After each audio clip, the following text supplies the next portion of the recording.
our inaugural event, which is a high-level dialogue looking at how to position Africa for the 21st century. In particular, I want to thank Dr. Robert Mwesigwa, who is the Chairman Board of Directors. He will address us shortly. But he's been instrumental in setting up this center.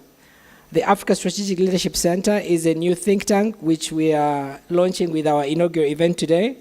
And it's being positioned to be one of the catalysts in working with government to improve service delivery, create linkages between young people and our senior leaders, and make sure that our industry and the economies are also aligned to making sure they're producing opportunities that we need for our young people in this country and in the region. Yeah, so the 21st century, positioning Africa in the 21st century is inspired by a book written by Dr. James Magara. It's very important that you read it to understand what it is we're trying to do. To summarize the theme for Dr. Magara's book, which has inspired the theme for today, he makes an argument that a country without a think tank is like a body without a brain. That's how he summarizes it. So he literally puts the think tanks at the center of how countries develop and how they shape the destiny of their people.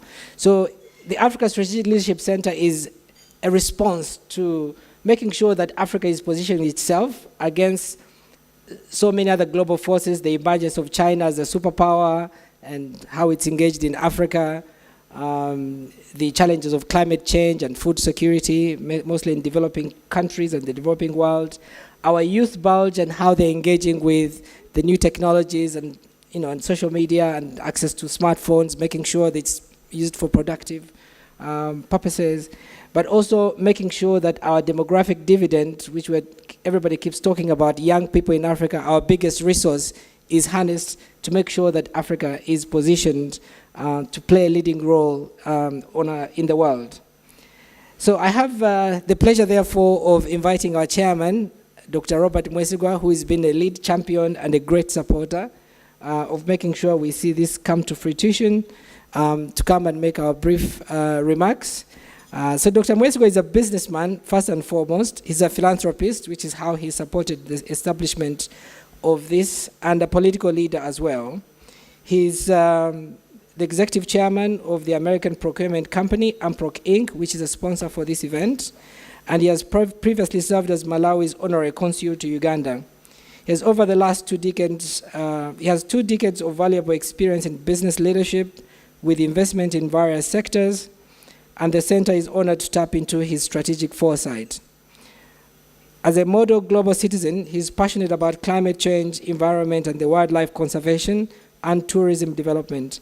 He's invested in ecotourism ventures with major investments in private conservatory in Lake Mburo National Park for protection of endangered species. Ladies and gentlemen, give my hands to welcome Dr. Robert Mwesigwa.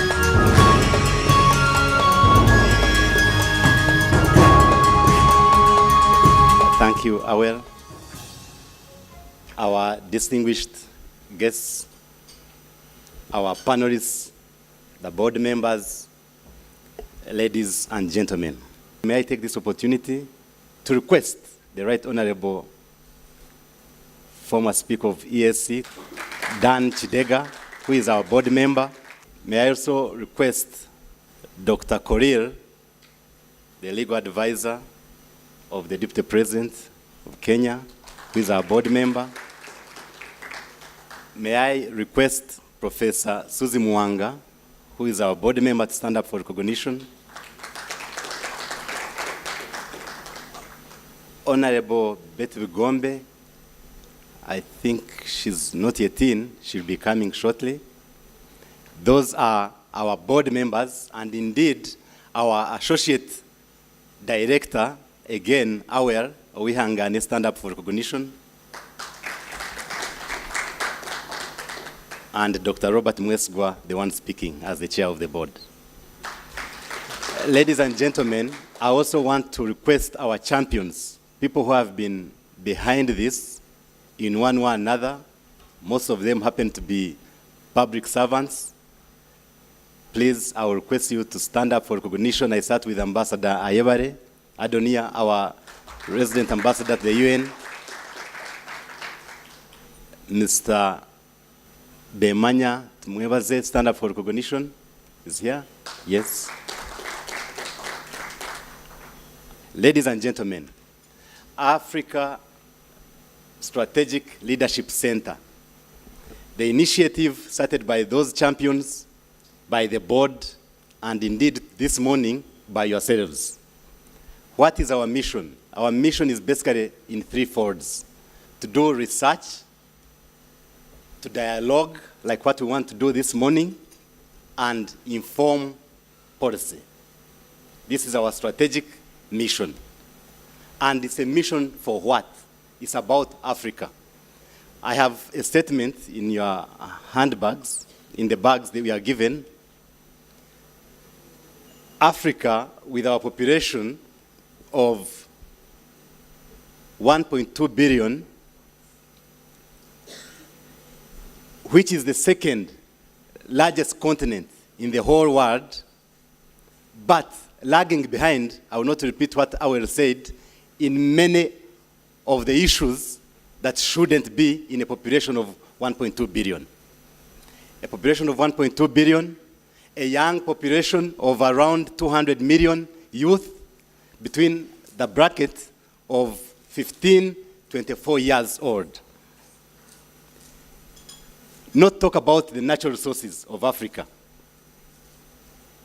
What we are doing as a center, we are calling all of us that we come together through the things I've talked about, research and dialogue, in order to sort out, in order to answer, in order to resolve the African challenges. And there's not anybody else who will do it apart from Africans, apart from us. And with that, I can quote our grandfathers, especially in Pan-Africanism. The late President of Tanzania, Kambarage Julius Nyerere, said that African nationalism is meaningless, dangerous, anachronistic, and it is not unless it is Pan-Africanism. Our call this morning, our call as a center is beyond, for those who are Ugandans, is beyond Uganda, is beyond Kenyans. It is about the advocacy, it's about a principle of Pan-Africanism, which is unity of Africans, which is solutions for Africans, which is development of Africa, and not by anybody else. In the recent history, you have seen, the other day in this country here, we had the Prime Minister of India. It's no longer a story now of the development partners or the developed countries telling us what to do. It's about us as Africa, as Africans, telling them what we want to do. And the Prime Minister emphasized it. He gave $200 million and said, it is up to you to decide how you want to use it. It's no longer the other 50 years ago where there was dictatorship on what you should do with the monies from the donors. So, if that is the position, where are we as Africans to be ready to manage Africa with the human resource, with the resources I've talked about? How are we ready? We are ready with you in doing research, in a meeting like this, and discuss about African issues and resolve and inform policy.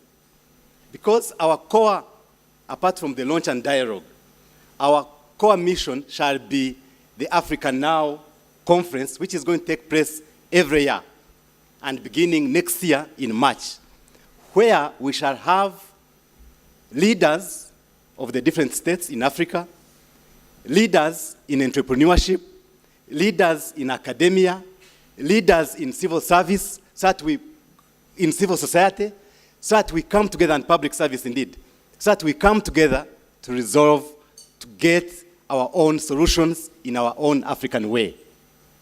And we encourage you, and we appreciate you for coming. We encourage you to participate. We encourage you to go with us in this work in changing and making a statement of what Africa should be and what Africa is going, where Africa is going, for our own children, for our own future generations, in order to fulfill the grandfathers like Kwame Nkrumah. I'm happy the daughter of Kwame Nkrumah is here, Samia Nkrumah. By 1945,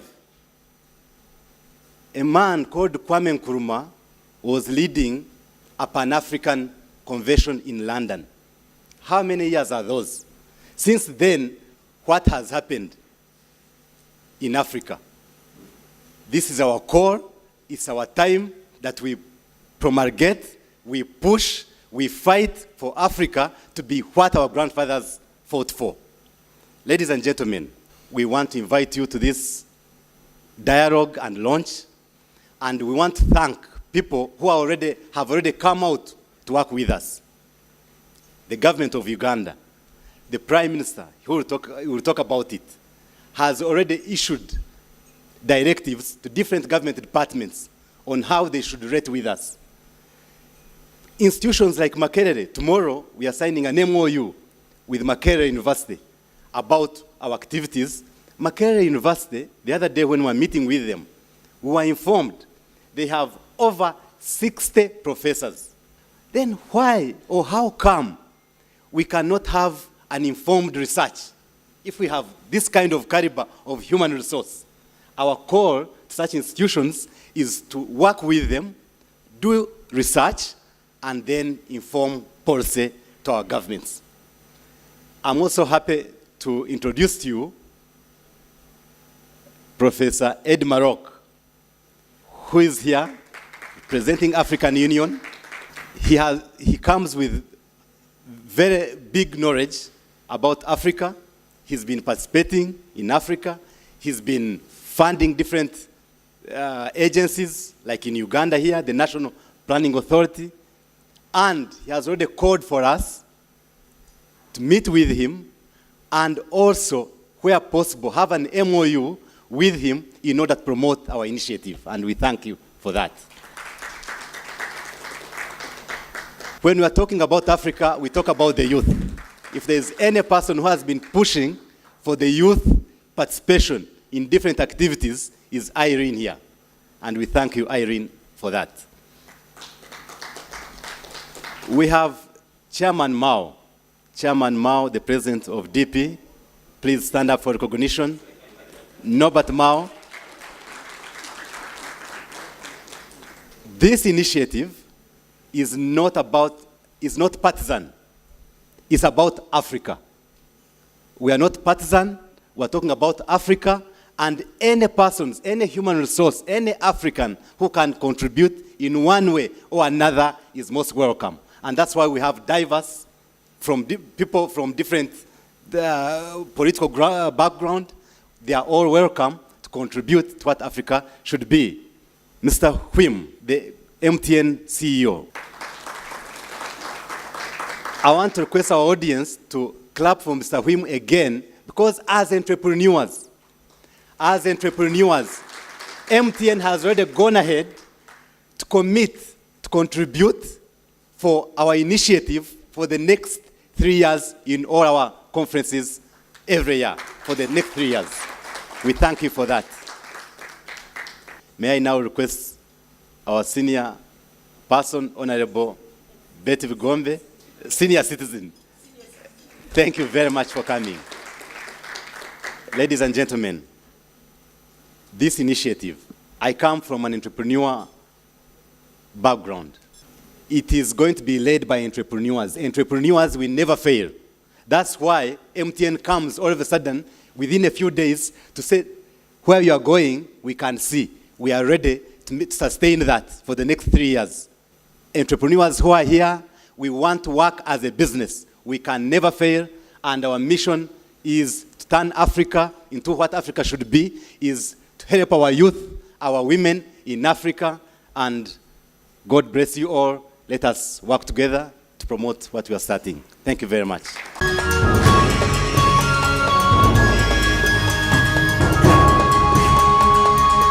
I just wanted to acknowledge the presence of Mr. Alain. Mr. Alain Sibilana is the country representative for UNFPA in Uganda and is the acting resident coordinator for the United Nations in Uganda, and he'll be joining us on the panel for the discussion. I also wanted to acknowledge Professor Edward Chirumira from Makerere University. Professor Chirumira is here representing Makerere University, whom we are going to be signing an MOU of partnership tomorrow. So, ladies and gentlemen, before we also proceed, I just wanted to acknowledge part of the sponsorship for this event. It's been made possible with the support of MTN Uganda. Mr. Wilm is here. It's also made possible with the support from Motocare, Amproc, and Azul Water. So thank you to those key sponsors. So at this point, I would like to announce our keynote speaker, who is going to set off the tone for this conversation. Professor Ed Maloka is the Chief Executive Officer at Africa Peer Review Mechanism, and is an adjunct professor, University of Witwatersrand in South Africa, in the School of Governance, Public and Development Management. He previously served as a special advisor to the Minister of International Relations and Cooperation, the Republic of South Africa, and a special representative to the Great Lakes region. He was also a special advisor to the Deputy President of the Republic of South Africa. He's also been an advisor to the Governance, Public Administration and Post-Conflict Reconstruction through the NEPAD Secretariat, and a member of the African Legacy Delegates. In 2010, the FIFA World Cup, he was also part of the FIFA World Cup of 2010 as on the organizing committee, and a chief executive officer at the Africa Institute of South Africa. Mr. Maloka is also a visiting lecturer at the University of Cape Town, South Africa.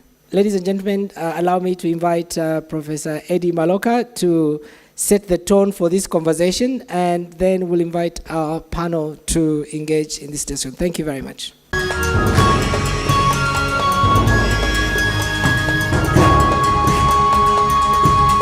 Thank you very much, Mr. Chairman, and our host, Robert, colleagues at the center. I've been put in a difficult position of speaking before the Prime Minister, so don't mistake me for the Prime Minister. Thank you very much for inviting us, and I also thank my sister Susie. We have been friends for many years, and Adonia and everybody, and also I'm happy to be here. The last time we were here, we're doing the APRM review for Uganda, and we are finalizing the review of Uganda. The 21st century will run for the next 8 years or so, as we know. Nobody can say with certainty how this century will turn out to be, let alone how Africa will feature and progress as a continent in the 4 decades that are ahead of us. Scenarios for the 21st century, and some of them we have looked at them, tend to limit their projections to the years 2030 or 2050. And most of these projections are highly ideological with a strong Western bias. They are largely concerned with how to sustain and perpetuate Western political and economic dominance. Africa has its own Agenda 2063, as we know, a vision-driven program of action for the next 50 years. On the other hand, the United Nations developed a global consensus around what has become known today as Agenda 2030, with a set of sustainable goals as a successor to the Millennium Development Goals. There are, however, remarkable differences in how the United Nations oversees the implementation of the SDGs versus how the African Union approaches the implementation of its own Agenda 2063. Under Agenda 2063, we've got the 10-year implementation plan with a set of flagship projects which are intended to serve as accelerators. But unfortunately, Agenda 2063 is very ambiguous on follow-up action and funding. And more importantly, there is little or no action at all at country level. By contrast, the United Nations Agenda 2030 has the high-level political forum for follow-up, which meets annually at ministerial level in New York and preceded by regional fora. And then at country level, they have what they call the voluntary reporting, national reporting tool. which is used by countries for follow-up to reports. So at the high-level political forum, countries come and then they report on how they're implementing the voluntary reporting, how they're implementing the SDGs at country level. And then on the issues of funding, the entire UN system is behind the implementation of Agenda 2030 or the SDGs. It is clear from this brief comparison that Africa has to get its acts together if it has to claim the 21st century. Agenda 2063 is indeed a good plan, but risk being at least by the United Nations SDGs and could disappear over time if there is no ownership at the country level in terms of funding or financing and institutional modalities for its implementation. And then my brother here, the chairman, spoke about the great days of our independence and where our continent has been. You know that in terms of the plans, we had the formation of the of the OAU in the 1960s. In the 1980s, we came up with what became known as the Lagos Plan of Action, which I don't think that many of the youth that are sitting here have been taught about it. And then out of the Lagos Plan of Action, which was the 1980s, you know that the Lagos Plan of Action had, as an annex to it, it had what they call the Program for the Establishment of the African Economic Community, and the plan was to establish the African Economic Community. By 2000 has passed, and some of you were born in 2000, we still don't have the African Economic Community. So then there was an idea to come up with another plan, which became known as the Abuja Treaty, which now developed a phased approach towards the establishment of African Economic Community. I think it was by 2025 or 2035. That also went under the, you could say, under the radar, when we then changed the whole programming and the stages in the agenda, in the Abuja Treaty, by forming the African Union. Because in the Abuja Treaty, we're supposed to go through the stage of African Economic Community. From there, we go to political union. But thanks to the late Colonel Gaddafi, and which was a good thing, to say, look, we are not strong. We cannot build our continent on our economies because we don't have strong economies. But where we are strong is political. So let's rather prioritize political union. So that's how the African Union came to be. So the African Union came out of the Abuja Treaty, but it's a reprioritization of what is in the stages that are in the Abuja Treaty. And if you go to Addis, especially to the Economic Commission for Africa, there are people who still think that the Abuja Treaty is alive. But I'm one of the people who think that the Abuja Treaty died when we set up the African Union. Today we're talking about the reforms in the African Union because the reason I'm mentioning, I'm talking about the African Union because I know it more, and then I don't want to talk about countries because it becomes a lot of sensitive when you talk about countries. And there are 5 waves through which we have experienced at least since the end of the Cold War, and so that you can be able to situate the current reforms which are led currently by the president of Rwanda. The first reforms, and I won't go into the details, of course, the formation of NEPAD and the APRM where I work, and then the transition from the OAU to the AU, because that came more or less concurrently. And then after that, then there were these debates which were led by Colonel Gaddafi and a few other leaders, which were trying to say that we have moved away from Kwame Nkrumah's ideas. Now we must establish immediately what they were calling the union government. And a task force was set up, led by President Obasanjo, to look at these ideas of union government. And there were a lot of debates. And at that time, I was in the South African Foreign Service. And you know, Adonia, you were also ambassador, that the continent was so divided between these two groups that wanted the union government immediately, and those that were saying, no, we must do it in stages and so on.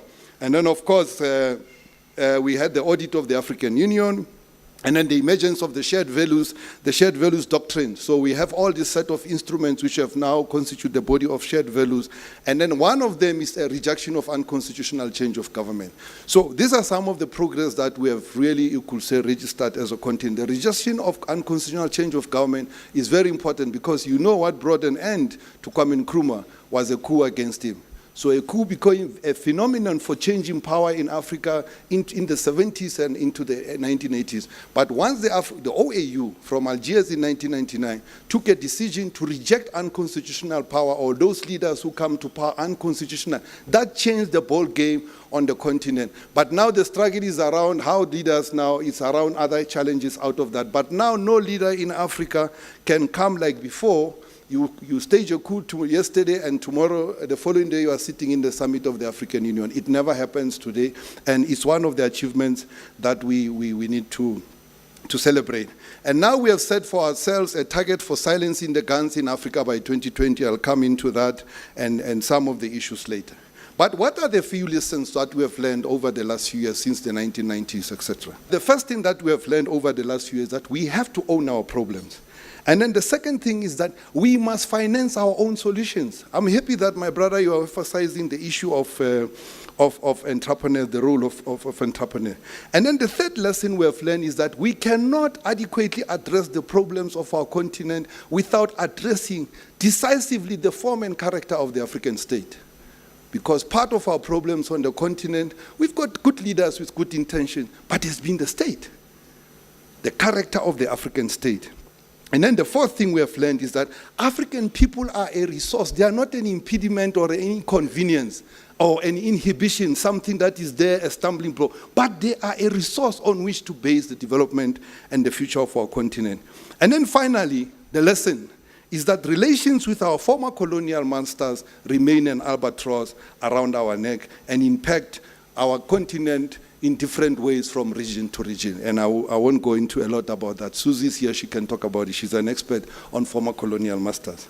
There are a few solutions. Clearly, we can say that there is consensus that, one, we have to deepen regional integration. So we have to deepen the integration of our continent in this century, building on the regional economic communities, and then ambitiously or continue the vision of working towards the establishment of a United States of Africa.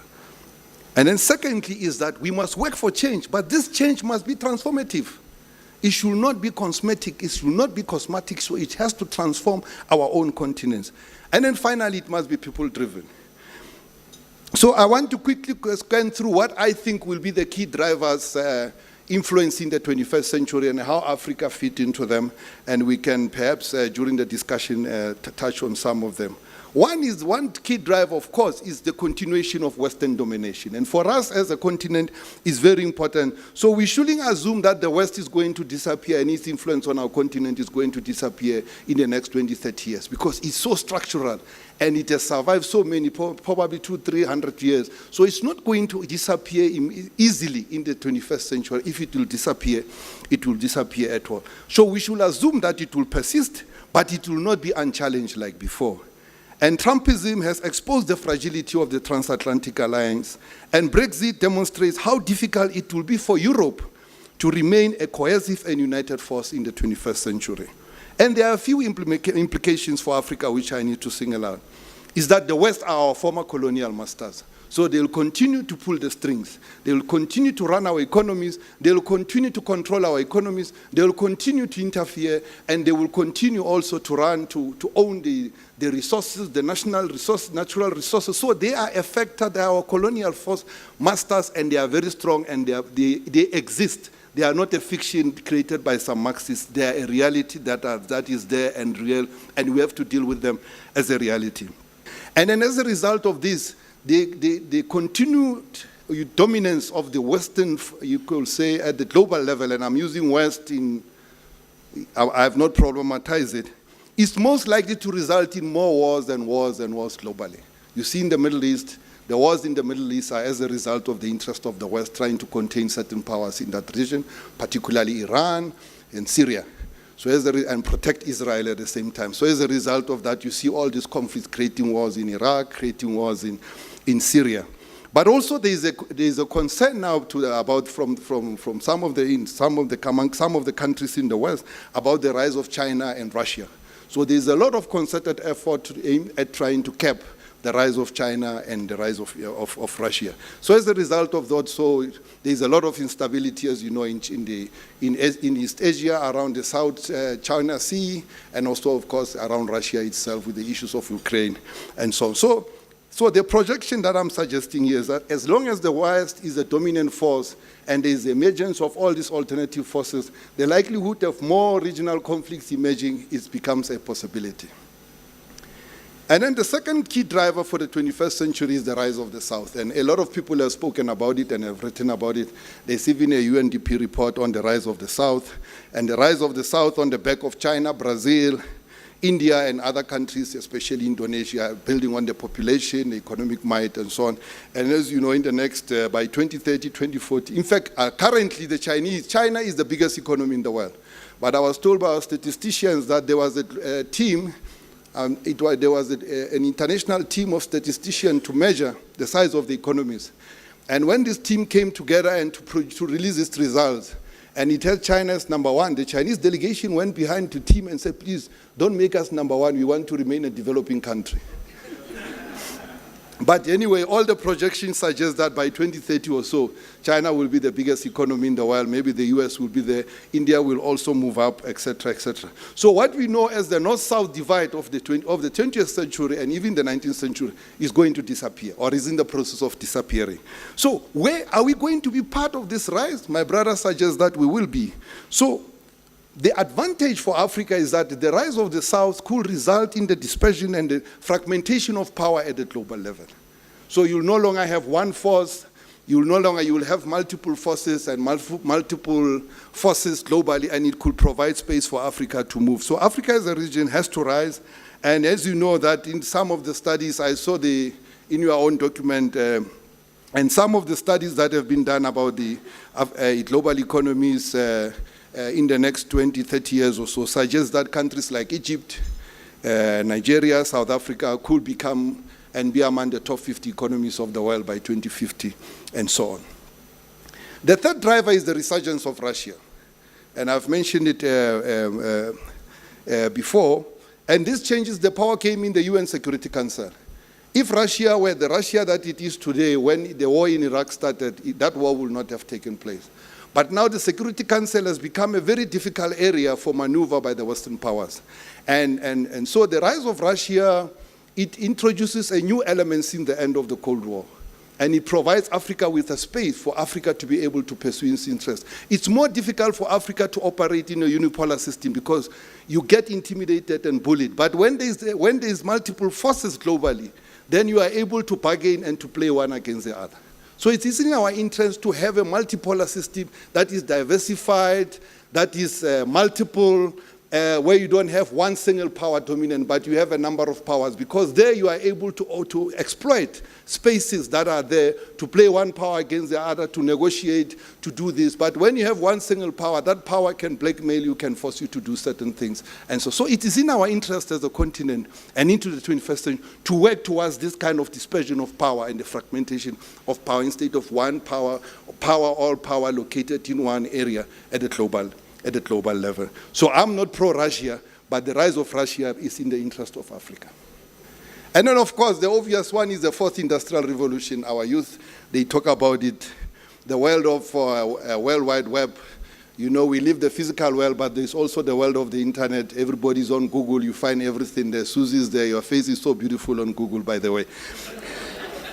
So the effect is that the state as we know it, the so-called Westphalian state, the state as it emerged in the Middle Ages in Western Europe, was exported to Africa through colonialism, is under threat. Its reach is under threat. So the notion of the state as we have it under the fourth industrial revolution is under threat, and it's very limited, and if it will exist at all in future, it's issues that are being debated among the political scientists.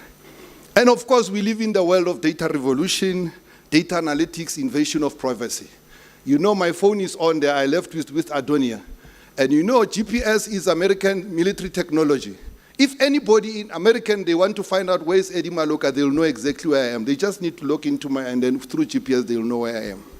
And if they want to listen to me, they can just put in listening devices, and then my phone will become a broadcasting instrument. They can listen to what I'm saying currently. So the world and then of course the CCTV, they are everywhere in this, so they can always log in into CCTV and see me walking and all those kind of things. So the world of privacy is gone. And data analytics, so data analytics is that these young people who are sitting here, and then the people who are providing, this young man was saying earlier that no, there's Wi-Fi free and all of that. This Wi-Fi owner, when it's the person who's providing Wi-Fi, he can sit with his technicians and he will know what all of us were browsing. And they'll be able to analyze, they'll know, oh, there were so many, and they browse it, they can even do it and analyze it. So companies like MTN, they rely on data analytics, they analyze people. So when you call, you're providing MTN with intelligence about your preferences.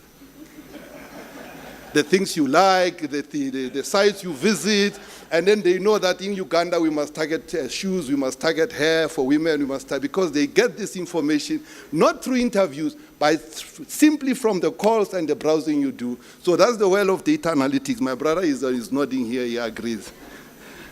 So that's the world of data. So people today, they use data, they live with data. Data has become a strategic resource, and as probably even more strategic for others, more than the natural resources. And of course, it's the world where the small things, they become easily big. Facebook, it's a very small thing. It's just an app, but who are the content, who are the people who develop, who give Facebook content? It's not the owners of Facebook, it's yourself when you post on Facebook.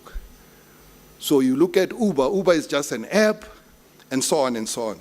And of course, the world of social media and growth is not like economic growth now. It's not like in the 19th century where you have to go through agricultural revolution, then you start with the steam train, and you also start.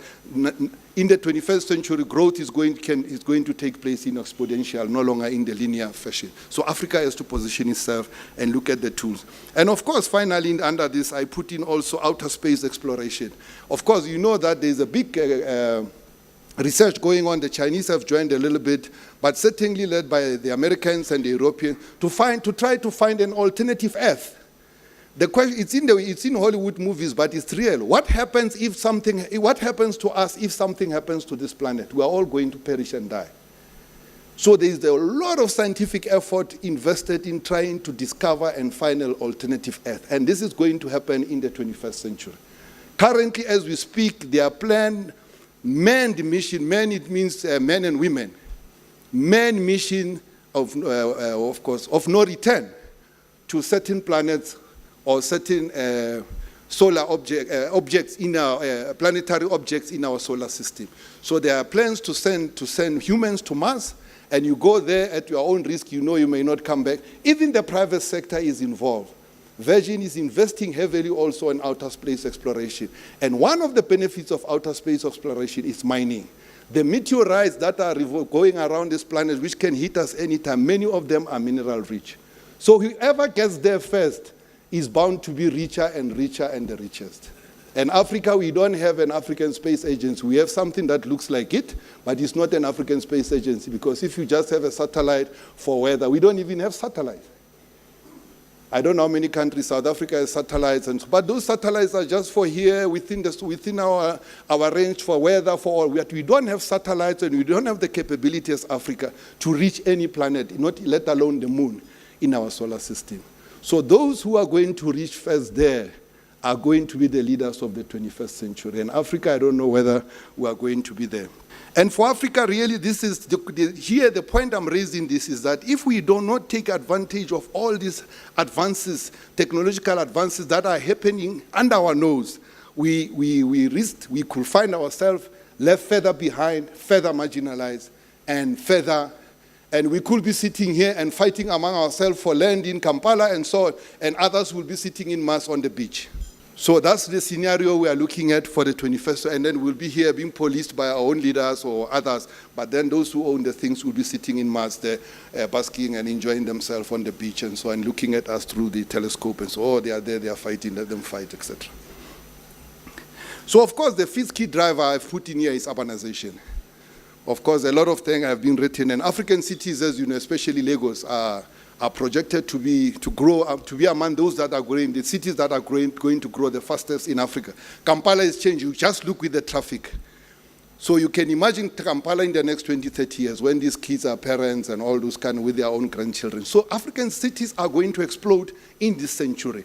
So we need to have to respond, but this explosion must translate itself into development for our own continent. And then finally, I've put in regionalism as one of the key drivers for this century. From the 1990s, you know that with the so-called rise of globalization, one of the phenomena accompanying globalization was the retreat of countries into the sub-regions or the regions.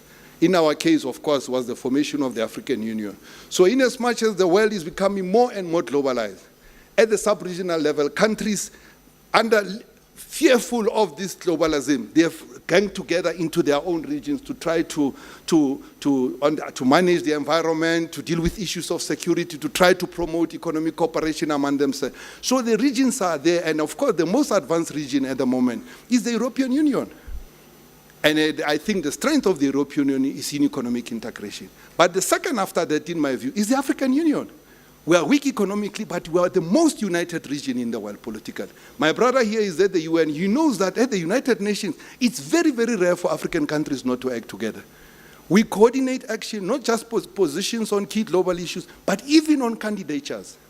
I can't just stand and go and present myself for the position of Director General of the World Economic, whatever. It has to go to the AU. My country must take there. We fight with the Ugandans, we fight with everybody. Then we agree Africa's candidate is this one. Then it's communicated to New York. And everybody on all African countries are expected to vote for that candidate. And it's very rare for countries to deviate. There have been one or two exceptions, and they always lose. In order for us as Africa or the continent to position ourselves or to claim our place in the 21st century, I've said these are some of the key drivers that I've singled out. There will be others depending on who speaks on drivers for the 21st century. And I've tried to suggest the threats and opportunities for Africa under each of the key drivers.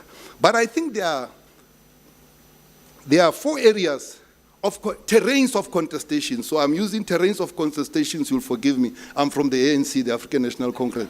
So we talk of terrains of contestations and the balance of power. The first terrain of contestations, of course, is global governance. We have to assert ourselves at the level of global governance. If we do not matter in New York, if we do not matter in Geneva, it doesn't matter how important we are in Africa, we don't matter at all. We have to really make sure that we invest our political energies in transforming the system of global governance. We have to transform the World Bank. I don't know how we're going to do it. There have been a lot of debates on the reform of the World Bank. I don't know how to do it because, after the Second World War, when these two institutions were created by the Transatlantic Alliance, one, the United States took leadership of the World Bank and the Europeans took the leadership of the IMF.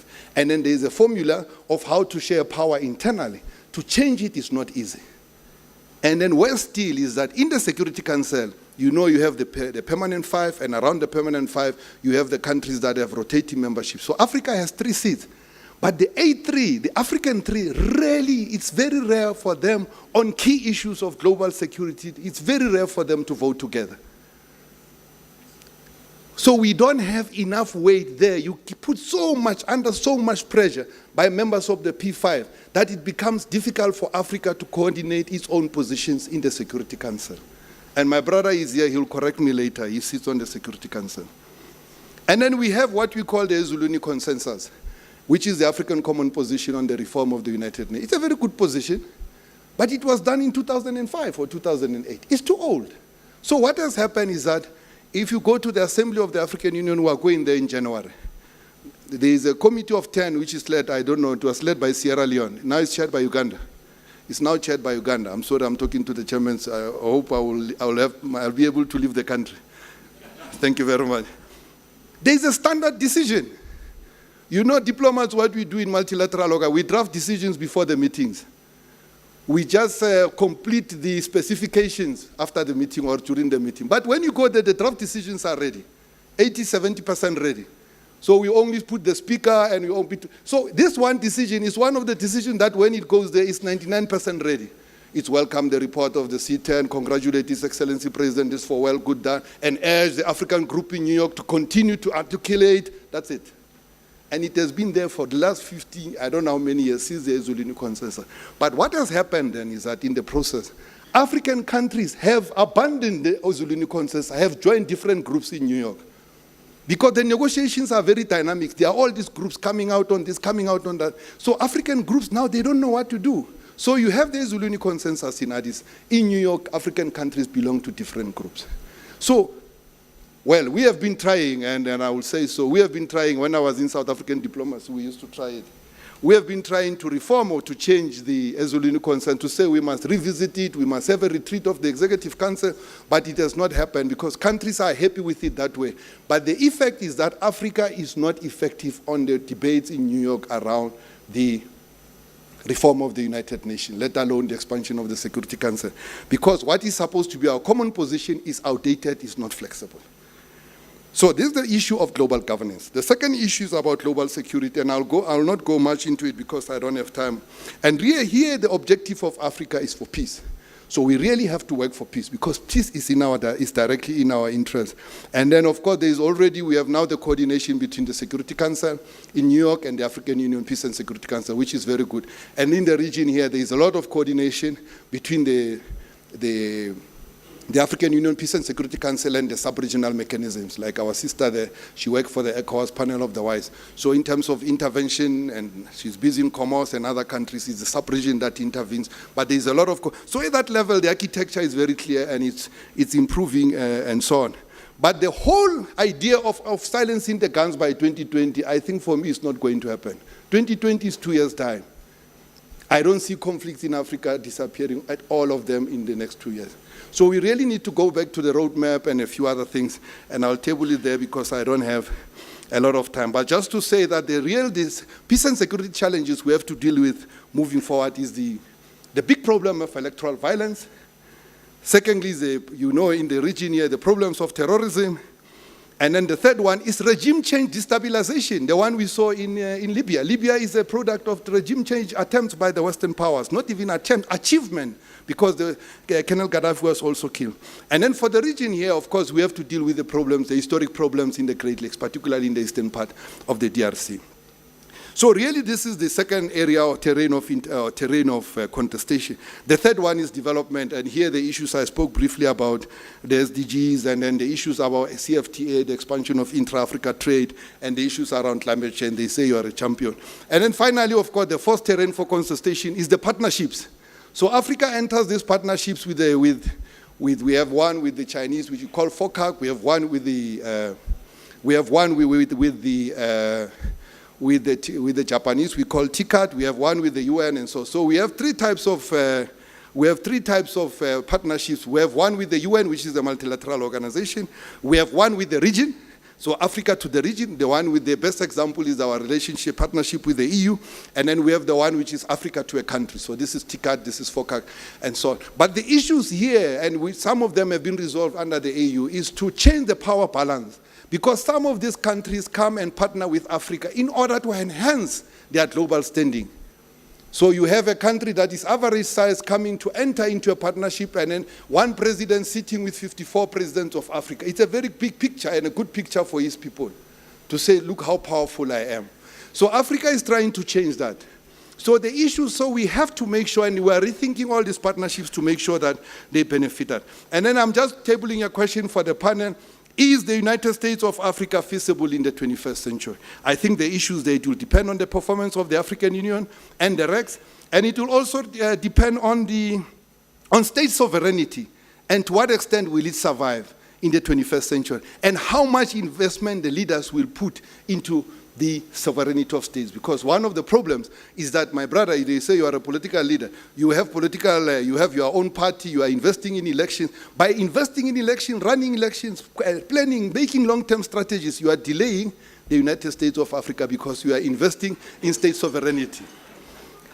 And I was going to talk about dilemmas for the think tank, but I just want to conclude by saying that I think that when I go, in my work, I go around the continent, I see that, I think that I grew up under apartheid, my brother grew up under a different period in Uganda. The fortunate thing is that these kids who are sitting here are going to live in Africa far better than the one we grew up under. And I see that in what is happening on this continent. And I want to congratulate also the government of people of Uganda for opening this Entebbe-Kampala highway. I'll tell you why. Because everywhere you go on the continent, there is an infrastructure revolution happening. And then this is one thing that is going to change our continent, and it's something we never did, both in the 1970s and in the 1980s. I've got Professor Dedeji. The last time Professor Dedeji we were in Nigeria for a memorial event to honor the late Professor Adebayo Dedeji, who was the head of the ECA Economic Commission for 15 years. I remember him telling me a story that he went to visit the late Mobutu Sese Seko in his village. He brought him there with a helicopter. So he was sitting with him and said, Your Excellency, I can work with you. Let's build a road to connect your village to Kinshasa. I said, no. You want my enemies to have easy access to me? No. So that period is gone, and I think that we will see a better Africa in the 21st century. Thank you very much.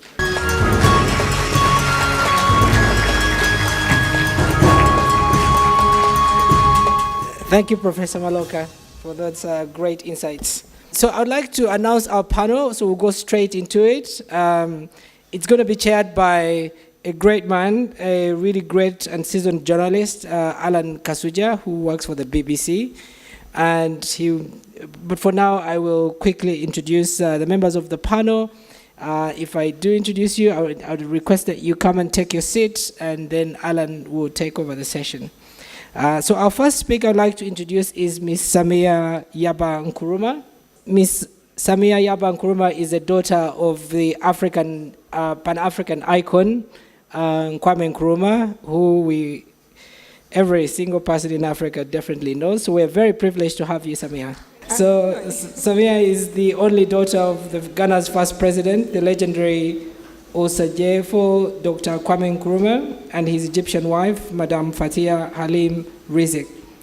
In this unique circumstance of Pan-African birth and cultural inclinations underpin her belief in African unity, a belief that a political conviction that relies as much on the many texts of her father as it does on her own studies, interactions with academics, professionals, artists, and students and everyday people across Africa and with Africa outside the continent. Ms. Nkrumah is also the president of the Kwame Nkrumah Pan-African Leadership Center in Ghana. Thank you, Ms. Nkrumah, for joining us. Thank you. Our next speaker is once a chairman, always a chairman. So Chairman Honorable Norbert Mao, who is a political leader and a lawyer. He's been president of the Democratic Party since 2010, and he served on local councils. He serves as a local council five chairman for Gulu district in northern Uganda. He served as the president of Makerere University Student Guild between 1990 and 1991. In 1996, he was elected to the Parliament of Uganda, representing Gulu municipality. And while in Parliament, he served on Legal and Parliamentary Affairs Committee and the Public Affairs Committee. He resigned from Parliament in 2006 and was elected chairman of Gulu district. Welcome, Chairman Mao. Ms. Irene Ikomu is our other speaker. So Ms. Irene Ikomu is a feisty feminist. I should add that. It's not in her profile, but I'll say that. But she's a Ugandan lawyer, consultant, and a thought leader on democracy, human rights, and governance, with a specialization in youth inclusion. She's currently based in Nairobi, where with the Heinrich Böll Foundation East Africa and the Horn of Africa office. And before that, she was the coordinator of the East African Regional Civil Society Initiative with the Aga Khan Development Network. Welcome, Irene. Our next guest speaker is Mr. Selen Sibelana, who is the country representative for UNFPA and acting resident coordinator for the United Nations in Uganda.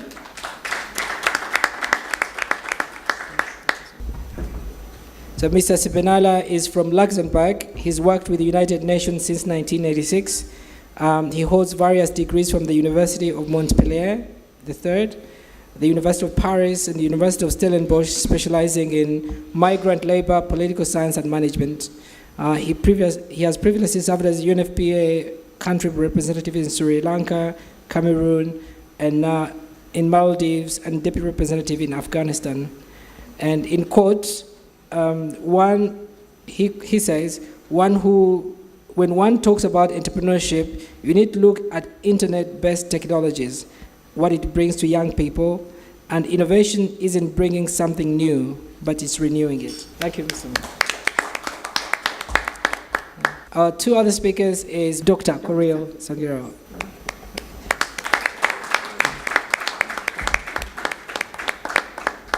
Dr. Korir is a Kenyan international lawyer, a scholar and a writer. By his own admission, Dr. Korir is wired for Africa. As an advocate of the High Court of Kenya, he maintains a keen interest in governance, rule of law, humanitarian concerns, minority and indigenous people's rights issues. He currently serves as the legal presidential advisor in the executive office of the Vice Deputy President of Kenya.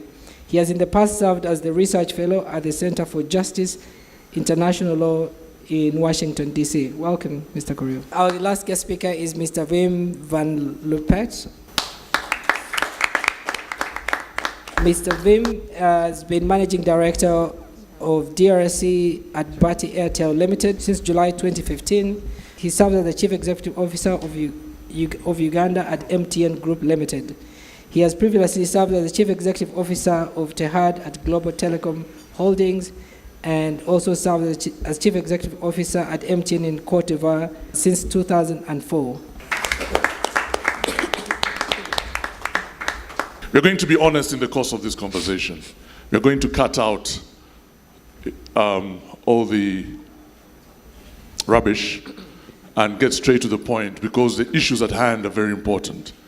Okay, and just for the sake of good order, I'm going to co-opt two female panelists so that we can balance this out. So Susie is going to be my other panelist, and Betty Bigombe is going to be my other panelist. Okay, so ladies and gentlemen, let me start by asking Irene. Irene, what do you think of what the keynote speaker said? Well, I think that, Prof, you gave a fantastic overview of what Africa looks like now and what the projection looks like going forward. I think for me, and you know, as a young person, for me this is something that constantly comes out, that one, Africa is the home of some of the youngest countries in the world. You know, Uganda, you know, after Niger is the youngest population in the world. And when you look at discussions at the African Union level, there's always the concern about at what level where do you put young people? And so even when we're looking at Africa in the 21st century and we're looking at going forward, I think there's a deprioritization of the place of young people in these conversations. And so you constantly have young people being looked at as a problem. We need to solve this unemployment crisis. We need to solve this migration crisis. Is it because the people who run Africa are too old? They're too disconnected? They don't know what's going on with the young people? Is that part of the reason, do you think? That could be one. That could be one. Obviously, if we had more representation, then these conversations come in, you know? The argument then becomes that youth does not necessarily mean that you know what you're supposed to be doing. No. Two things, Alan. One, the African Union actually has an agenda. So the last 10 years have been the African Union's decade of youth. And so they've actually had an agenda and have had a strategic plan on engaging young people. But when you look at the process of engaging the young people, one, it's largely around including voices in conversations and panels. But already, as Prof said, the decisions have already been made. So by the time you bring the young people in the room, it's to sign. But you see, the problem is the majority of young people don't have access to this Sheraton. They don't come here. They don't go to the AU. They don't know where the AU is. So sometimes those conversations are pointless. Okay, then let's go where young people are. And where are the young people? So has the AU been going to where the young people are? That's a good question, and let me answer that, Alan, before we move on. Where are the young people? If you're a politician or if you're a diplomat or if you're someone planning, a policymaker, where do you find young people? A good place to find young people is the internet. Statistically, for a lot of Africans, one, the biggest people who use the internet are young people. And when you look at it, after commerce and entertainment, politics is the next biggest issue that's discussed on the internet, which means young people are extremely interested. But Portland Communications actually just released their latest report on how Africa tweets. And it found that on the 10 countries it has reviewed, politicians are one of the least influencers online, aside from Rwanda. Aside from Rwanda, politicians are the least influencers online, which therefore means that they're not making efforts to engage. And with the internet, it means the constituents are there. You're not paying to go to to the constituency, you're not wasting money, you know. Let me just But bring there's in. Let me engagement bring there. in Chairman Mao. Let's give Irene a round of applause. Yeah. Chairman Mao, what she's basically said is that you guys are disconnected. You have no idea how to represent yourself or how to make yourself relevant to the young people. So as a result, you need to do a bit more work in that respect. Do you agree? She sounds like she has done her research. Therefore, I'm not here to dispute what she has asserted. I can only probably guess why are politicians not considered to be the biggest influencers. You have to go into what the young people want, or those who prowl the internet. What are they looking for? Maybe they are not interested in our high voltage policy ideas. Maybe they are not interested in the way we pursue power with all the venom. Maybe they see us as deeply polarizing, so they would rather follow Beyonce than a Norbert Mao. They rather follow Hollywood stars, Kardashian, you know, because they think the political arena is too toxic. I don't accept that I am included among those politicians who don't inspire, unless I'm specifically called out. But the key point is that the youth should not disconnect themselves. They should not unplug. So I would put this back to Irene, that please tell those people to plug in to the people who make decisions that affect their lives. Are you talking about yourself? People like you? I think my own life story can give a roadmap to a lot of young people. I jumped into politics when I was 26, national politics. I got elected when I was about 28, and I retired from parliament after 10 years, voluntarily. I wasn't kicked out.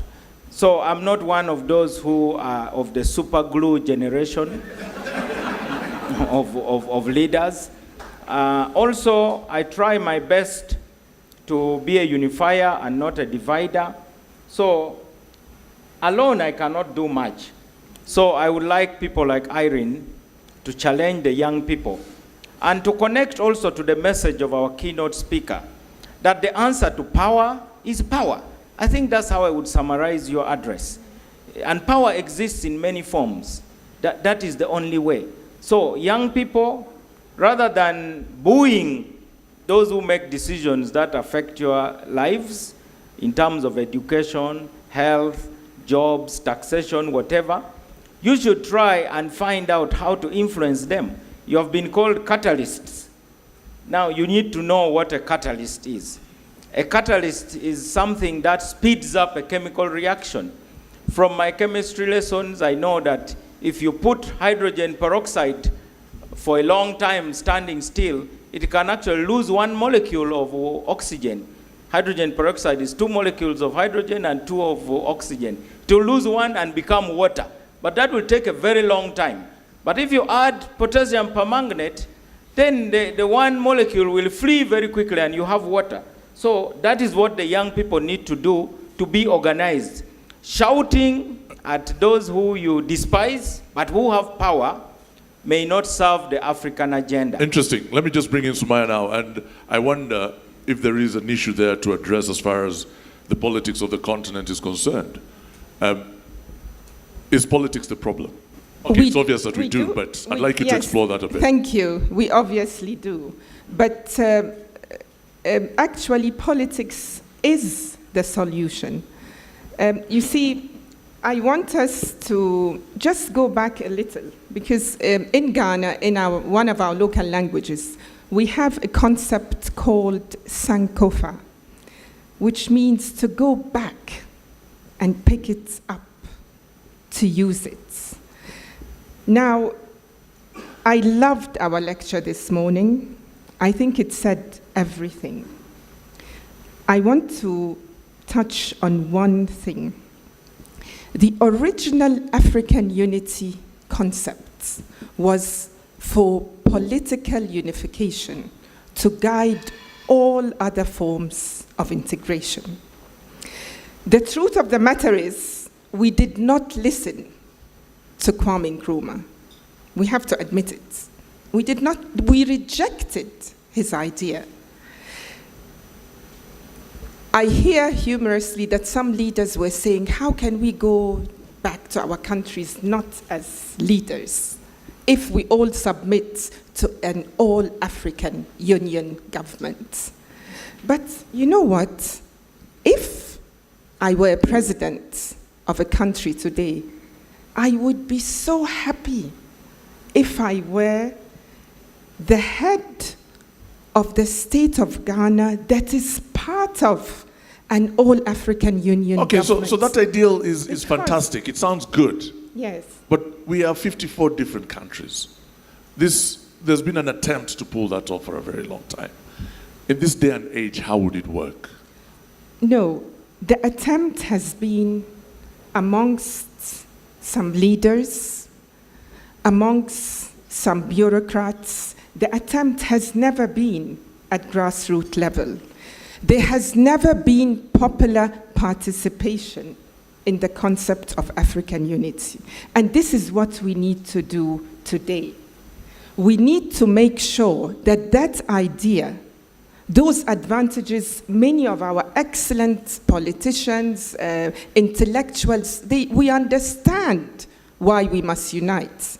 In fact, we understand that if we don't unite, we are going to be left far, far behind in every aspect, as we heard this morning. Okay, so But let me push the you a bit on point this. I'm sorry to interrupt you, but let me push you a bit on this. It's your job. Please go ahead. So you're saying grassroots. You're talking about a bunch of, a very poor population, a population whose realities are that they sometimes go without food. Absolutely. You're telling them that think, Africa, let's get together as Africa as a continent, and your situation will be better. And yet, Uganda, for example, is not necessarily working for them as it should. You are right. Most of our populations are on survival mode, struggling to eat, struggling to educate our children, struggling to get basic health, good basic health. You are right about that. But what if we explain to ourselves that the way to deliver basic needs is to have an all-African Union government? Do you know how much we struggle as individual countries to get loans at reasonable interest rates? Wouldn't we be in a much, much more powerful position to borrow if we were one big nation? And before I forget, because the point where I brought in African leaders is we are not saying we are going to lose our individual sovereignties entirely. We are saying that in the most important issues, there are three: our economies, defense, and foreign relations. We should have one stand.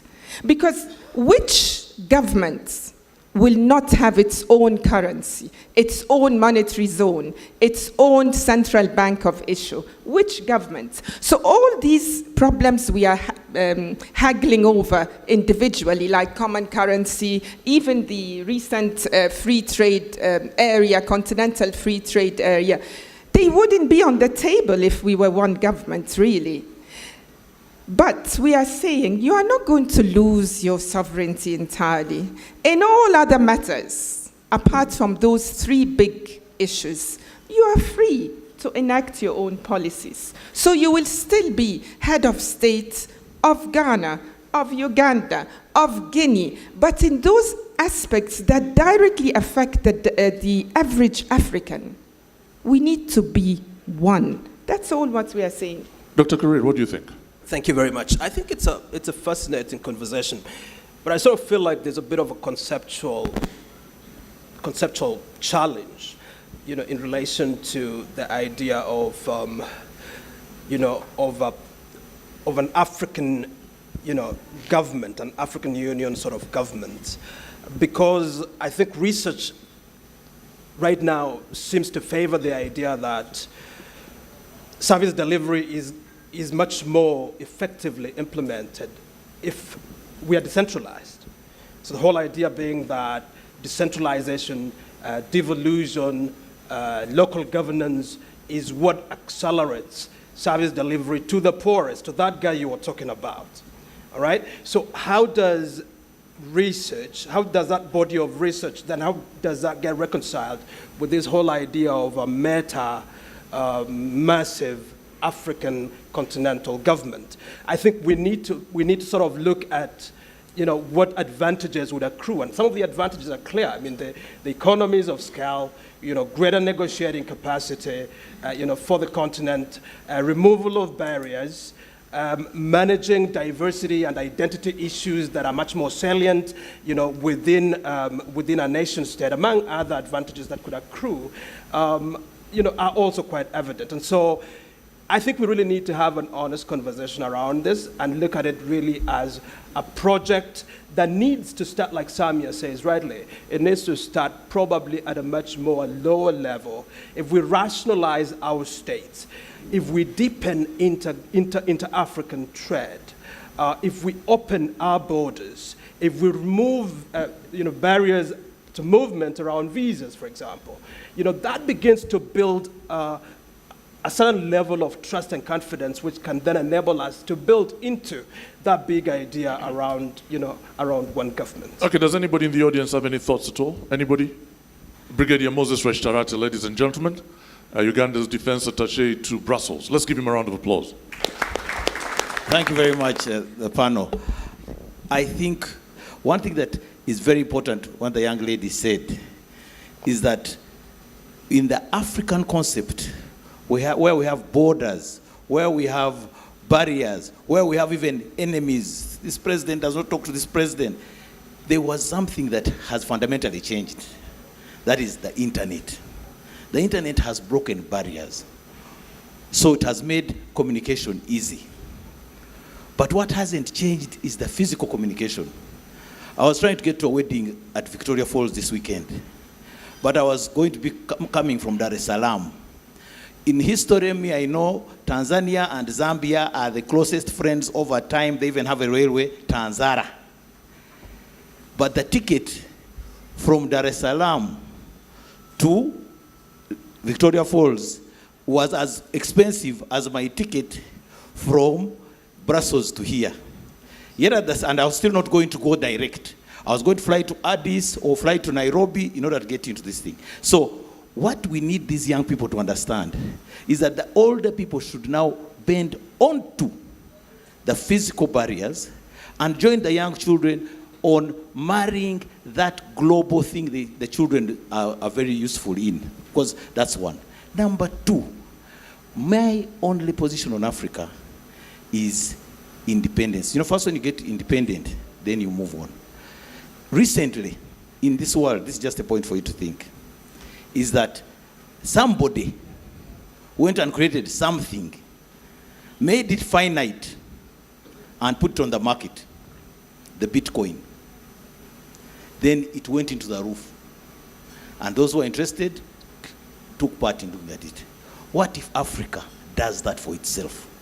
Create something, make it finite, make it your own currency, and get rid of our development partners.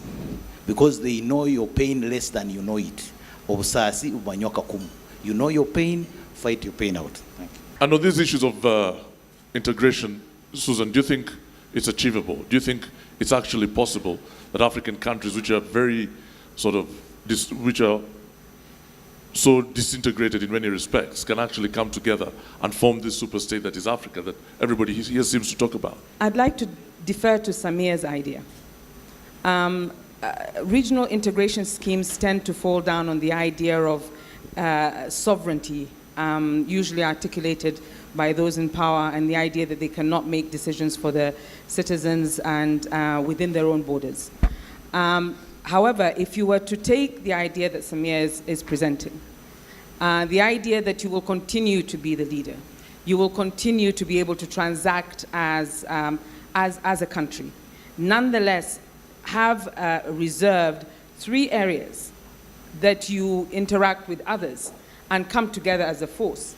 then I think that that is much more likely. Remember that if Africa doesn't do it, and I think the professor was very clear about this, is that we're likely to remain behind. Because if you look around, whether it's the Americas, whether it's Asia, all of them are dealing in regional integration schemes that are making them much stronger in terms of their bargaining power. So I think it's doable, but the problem is political leadership that tends to fight against that integration. And the issue of political leadership keeps coming up. Let me get Alain to come in at this point, because I'm really curious about the role of organizations like yours. Are you helping Africa, or are you part of Africa's problem? Yeah, well, let me first say that, Alan, as a leadership coach, I'm used to observe and to ask questions. And I think I'd like to make two observations based on the journey that I've had from Afghanistan to Cameroon, and Cameroon to a middle-income country, Sri Lanka, and then back now to Uganda. In my view, there are two disconnects. The first one is that the demographic dividend is phenomenally disconnected to the digital dividends in Africa. Just unpack that a bit. What do you mean? What I mean by that is that you have, as was said, a very large demographic youth population, as we've said and as we've heard. However, the digital connectivity, the use of digitization and the digital revolution of these young people is not at par.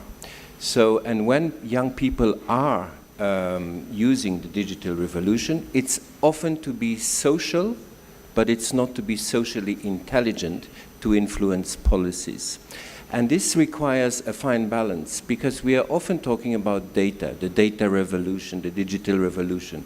But I'd like to really nuance this, and the idea is really to go into evidence. What is the evidence that you have from your day-to-day lives that you can bring about confidently, with a lot of credibility, to get to the ear of the policymaker? And so that, I think, is a dichotomy between those two dividends. And I would go even as far as to provoke that in some countries, those two dividends are also disconnected with the lack of the peace dividend, right? So that's the first observation I would like to make of that disconnect. The second disconnect is much easier to elaborate on. It's a disconnect between generations. And so these two disconnects are both a problem but also a huge solution and an opportunity. Now, the intergenerational dynamics, in my humble opinion, have not been exploited enough in Africa, where you bring generations together, and you bring them together around policy issues. And so you make sure that you have different walks of lives and the three different generations to really debate and see constructively what can be done. That's an interesting point. I keep looking at President Museveni's lineup. I see the president is a grandfather, the vice president is a grandfather, the prime minister, well. And we can continue for a while. And I wonder if that's what you mean. Do you mean that young people need to be seen to be involved in charting the course for the country? Yeah, it needs to be a genuine communication. That has to be both ways. And I believe that it doesn't happen automatically, and it certainly doesn't happen when young people don't make themselves credible, right? I'm very provocative here. Don't make themselves credible. What do you mean? Yes, well, what we're observing in some countries, right, is that there is a barrier from the older generation because they believe that the younger generation is critical, they're activist, they are there really to be loud without being really providing solutions, without being constructive and so forth. So that's what I'm making here with this point. And I believe that this genuine communication where you get to a meeting without having any prejudices of, oh, now they're coming again, these young people, or these older mzees, etc.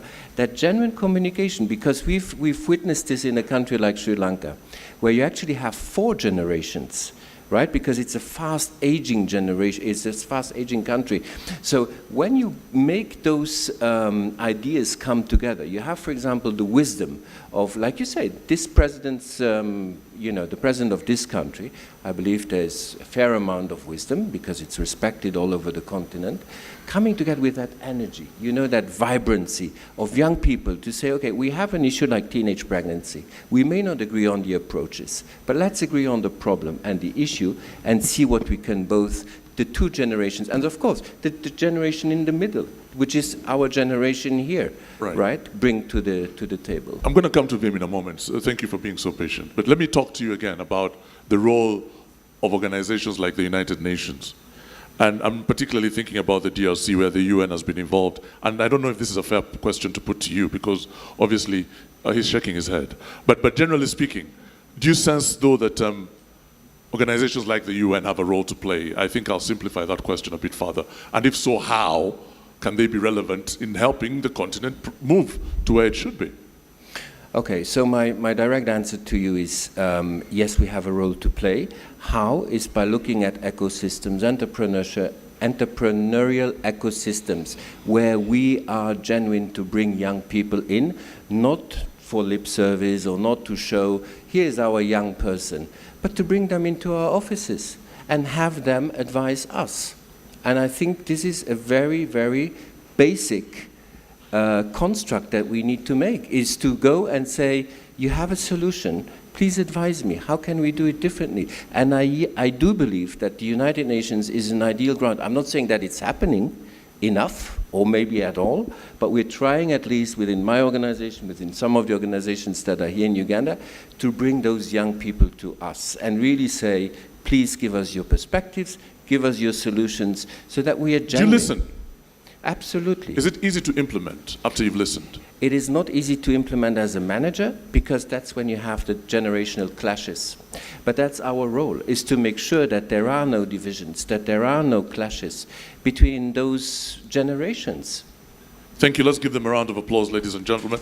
As I come to Wim, and I guess my question to you is, what's the role of private sector in all this? You run MTN in Uganda. What do you see as your role in trying to ensure that Africa's future, Africa of the 21st century, is an Africa that we can all be proud of? Well, Alan, I think the matter of the connectivity was put out very clearly. A better connected world and access for everybody to this connected world is definitely going to change a lot of things. And as the professor has mentioned also, innovation, technology, I think, is also another key driver. That's where also the private sector definitely has a role to play. I'd like to introduce the concept of leapfrog development. I love the concept of leapfrog development. We are in an economic race. Let's admit it, we are in a race. Economic development, we're in a race. The least we can say is that today, Africa as a continent is probably not leading that race of economic development. So how do you become the leader? Is Africa competing? Absolutely, we are competing. Is it part of that competition? Honestly, are we because it seems, are we competing? Well, hold on a second, Wim, sorry, but Susie here thinks you're not competing. The idea that we are actually in the race, I think is, I can be honest, not politically correct, okay. I don't buy that. We're not in the race. We would like to think that we are in the race, but by and large, if you look I'll give you a few examples of why we are in the race and why I even think that in this century we're going to be the leader of the race. Leapfrog development. I'll give you 4 examples and I can give you another 4. I can continue. Example number 1, which is my business, mobile telephony. In Africa, we have gone from no telephone to mobile telephone. In all the rest of the world, we have gone from, over a long 100 years period of time, fixed telephony evolved into mobile telephony. We have jumped, leapfrogged in 10 years from no telephony to everybody has a telephone. Just give me the other three quickly so we can get to Second example, mobile money.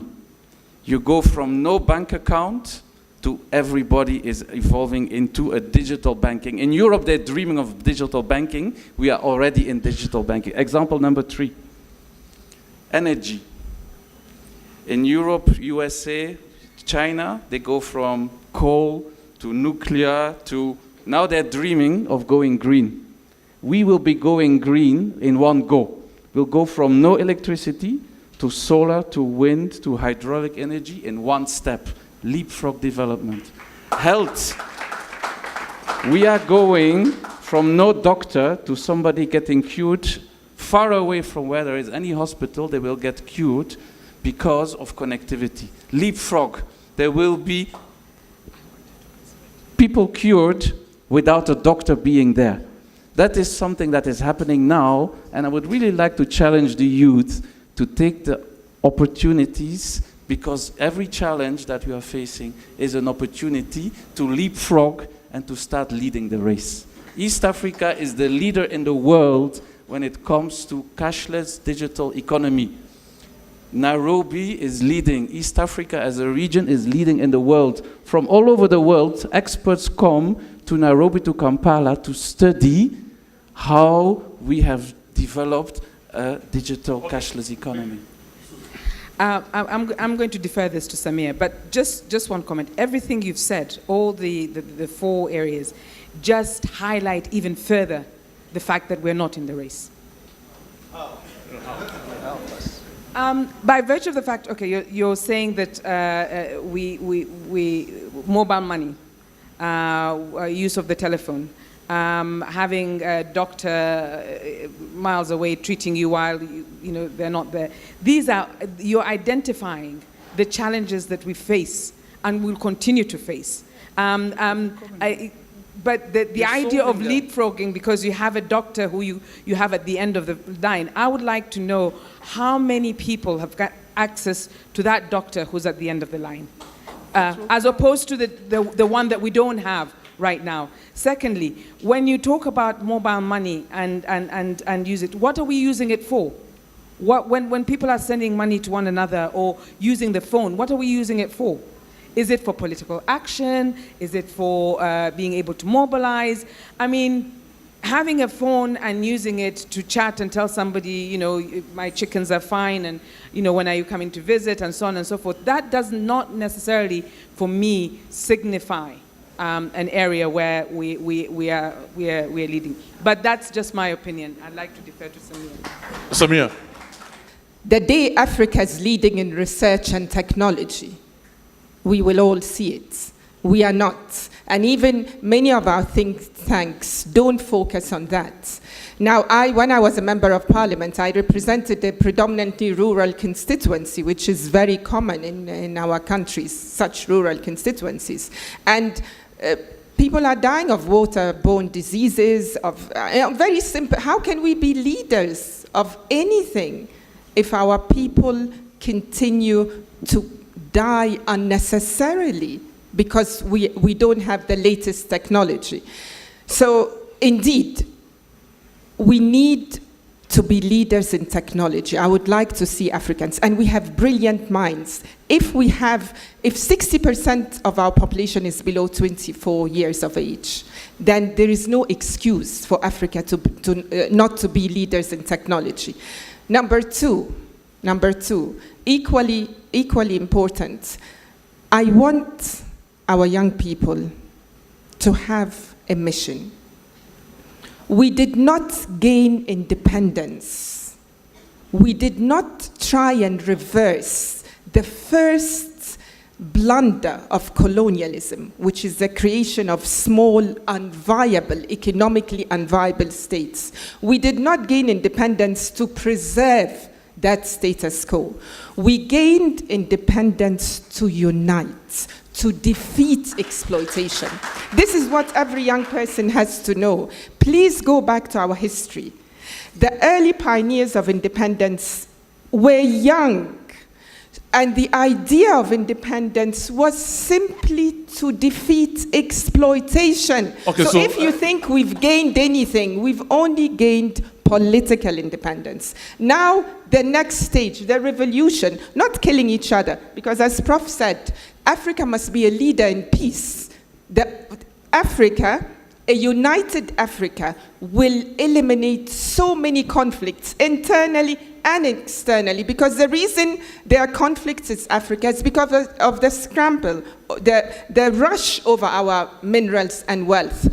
So, young people, you have a serious mission at hand. The last century was the century of what? Political independence. This century, it's a century of a united Africa, and you must lead in that. We are ready to yield to you. I'm following your points, I'm following your submission, Samia, but I still don't understand what you mean by a united Africa. I still don't see it shaping up in my head.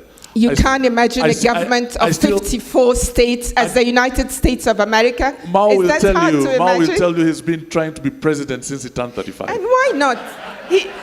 That is fine. And just imagine... He will be the mayor of Uganda. It's okay. It's fine. That's all right. My challenge is in trying to understand this is there's a lot of conversation about uniting Africa and all that. But the building blocks, how does it work? How do you put it together?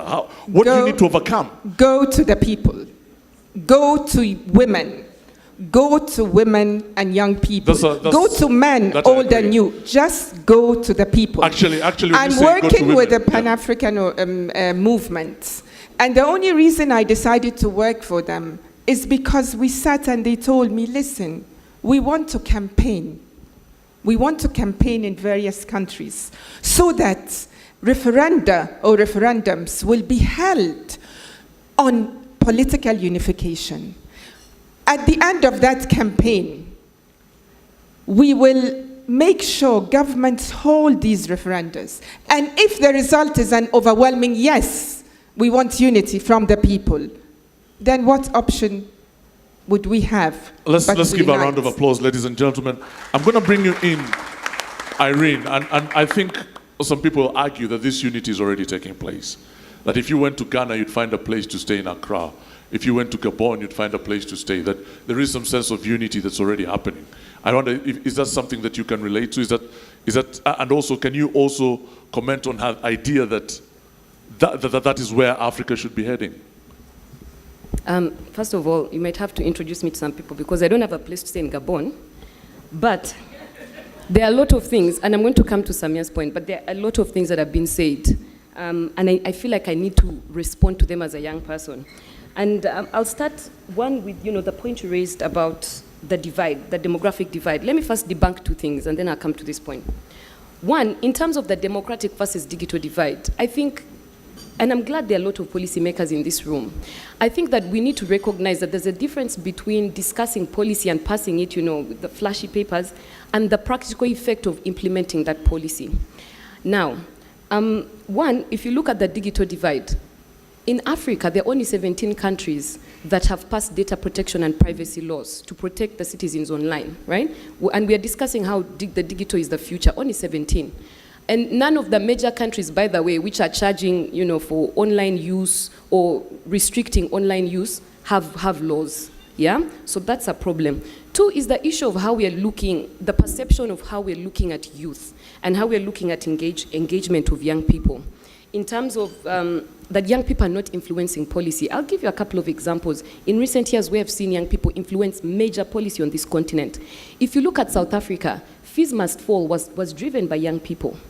If you look at Nigeria, the issue of Boko Haram and bringing back our girls, that was driven by young people. If you look at Uganda here, the debate around tax, recently, the most recent debate around tax was driven by young people. So young people are influencing policy. They're not influencing policy in the approach that policymakers are looking for, but young people are extremely vocal about policy. Online, if you track online engagements, like I said, politics, Africa is the most political continent online, and it's largely driven by young people. So there's a lot of interest to engage. So when we come to the question about, what are the building blocks and where are we going? I think a big question that needs to be discussed is that as we are looking at this development, how are we planning for this development? The 21st century for Africa, it's young, it's youth. Youth is the future, you see. But we're not having the discussion about how do we leverage the average young person, who, by the way, is about 15 years to 25 years, as the most important resource on this continent. We're not having those questions. And then even where we're investing in development, infrastructure, building all of this, there's a big disconnect between how this has an impact on your everyday young people. And I'll give you 2 examples. One, briefly. Yes, briefly, very quickly. One, when you're looking at the development, urbanization, a lot of the people who, where you make rooms, so that there's infrastructure development, whether you're looking at it from Kenya or they're looking at it from Nigeria, it's young people in those slums who have to be driven away so development comes, okay? Because it's the young people who are the majority of the migrating from rural to urban. When you look at the migration issue that's going on the continent, has anyone seen a 67-year-old man on any of these boats? No. They're 24 years, they're 30 years. They're very young people who are trying to cross this continent. And so the challenge with policies is that as they're getting implemented, there's no discussion in terms of how that is affecting. And so that's why there needs to be a shift, coming back again now to the intergenerational dialogue. Okay. And, no, Alan, let me just finish, because you see there were so many points about youth, so they need to be responded to. And when you look at that, you see, dialogue is not about inviting one person to sit on a panel to represent all the views of young people. Yeah? Dialogue, thank you. Dialogue is about going to where the young people are and reviewing, are these policies working? Young people on the internet. Let me give you an example from Uganda. Now, the East Africa Institute did a survey in 2017 because the biggest policy that all African governments are pushing now to address unemployment is entrepreneurship. So they interviewed, I think, 7,500 young people from Uganda, Kenya, Tanzania, and Rwanda. And what they found is that 70% of young people join entrepreneurship because they have no other choice. And of those 70%, if they were offered a job, they'd leave those businesses immediately. Immediately. So then the question is, are the policies working? But as we're developing and implementing these policies, are there these conversations? Let's give Irene a round of applause, ladies and gentlemen. Dr. Korir, I'll come to you, Chairman Mao. By the way, Chairman Mao's biggest or most important political office was being head boy of the great Namilyango College, where he was a legend. And when I was getting into Namilyango, we kept hearing about Chairman Mao. Anyway, but let me just come to you, Dr. Korir, and I wonder if you have any thoughts about this discussion and how it's shaping up, and whether there are critical points that need to be asserted. Well, I think it's a very rich conversation. I sort of really take the view that the MD of MTN took, which is that, I think Africa is leveraging on technology in a way that has really brought beneficial outcomes to its people. And I think the case that has been made in terms of the impact of mobile money and mobile telephony in Africa is something that cannot quite be ignored. And it doesn't really matter that we are not, or Africa is not the inventor of that particular technology. Yeah, but some people's mobile money accounts are empty, you know? You need to have money in those mobile accounts for them to be important, for them to be useful. Right. And some people's accounts are empty, so... But we're talking really about facilitating a cash transfer system so that in the past, the divide between rural and urban was very, very wide. But today, I can reach my grandmother in a matter of seconds and be able to respond to a challenge that she has. If it's a health challenge, I can be able to get that resource to her. It doesn't have to take me weeks to ensure that I respond. So in other words, really, I think technology is something that we are leveraging upon as Africa to address our developmental challenge. And it's something that cannot be ignored. I mean, Nairobi, Kampala, and several other capitals of Africa, are innovation hubs, so that Africans themselves are engaged in developing applications, to address issues around agriculture, for example, around access to water, around disaster management, and other developmental challenges that hitherto we were not able to deal with. So I do not believe that we can ignore or understate, I think, the impact that technology is having in our continent, and we must continue to leverage on it. But the second point that I really wish to make is this point around the youth demographic, and the need for engagement. I think it's really critical as states in Africa, because for me, the Pan-African idea is a project. I think it's an ideal project that we must continue to work on. But I think we must begin to work on that project by making sure that our youth are effectively involved in policy making and policy implementation. How is your principal, how is the Deputy President of Kenya working on that? Take for example. How is it working in Kenya?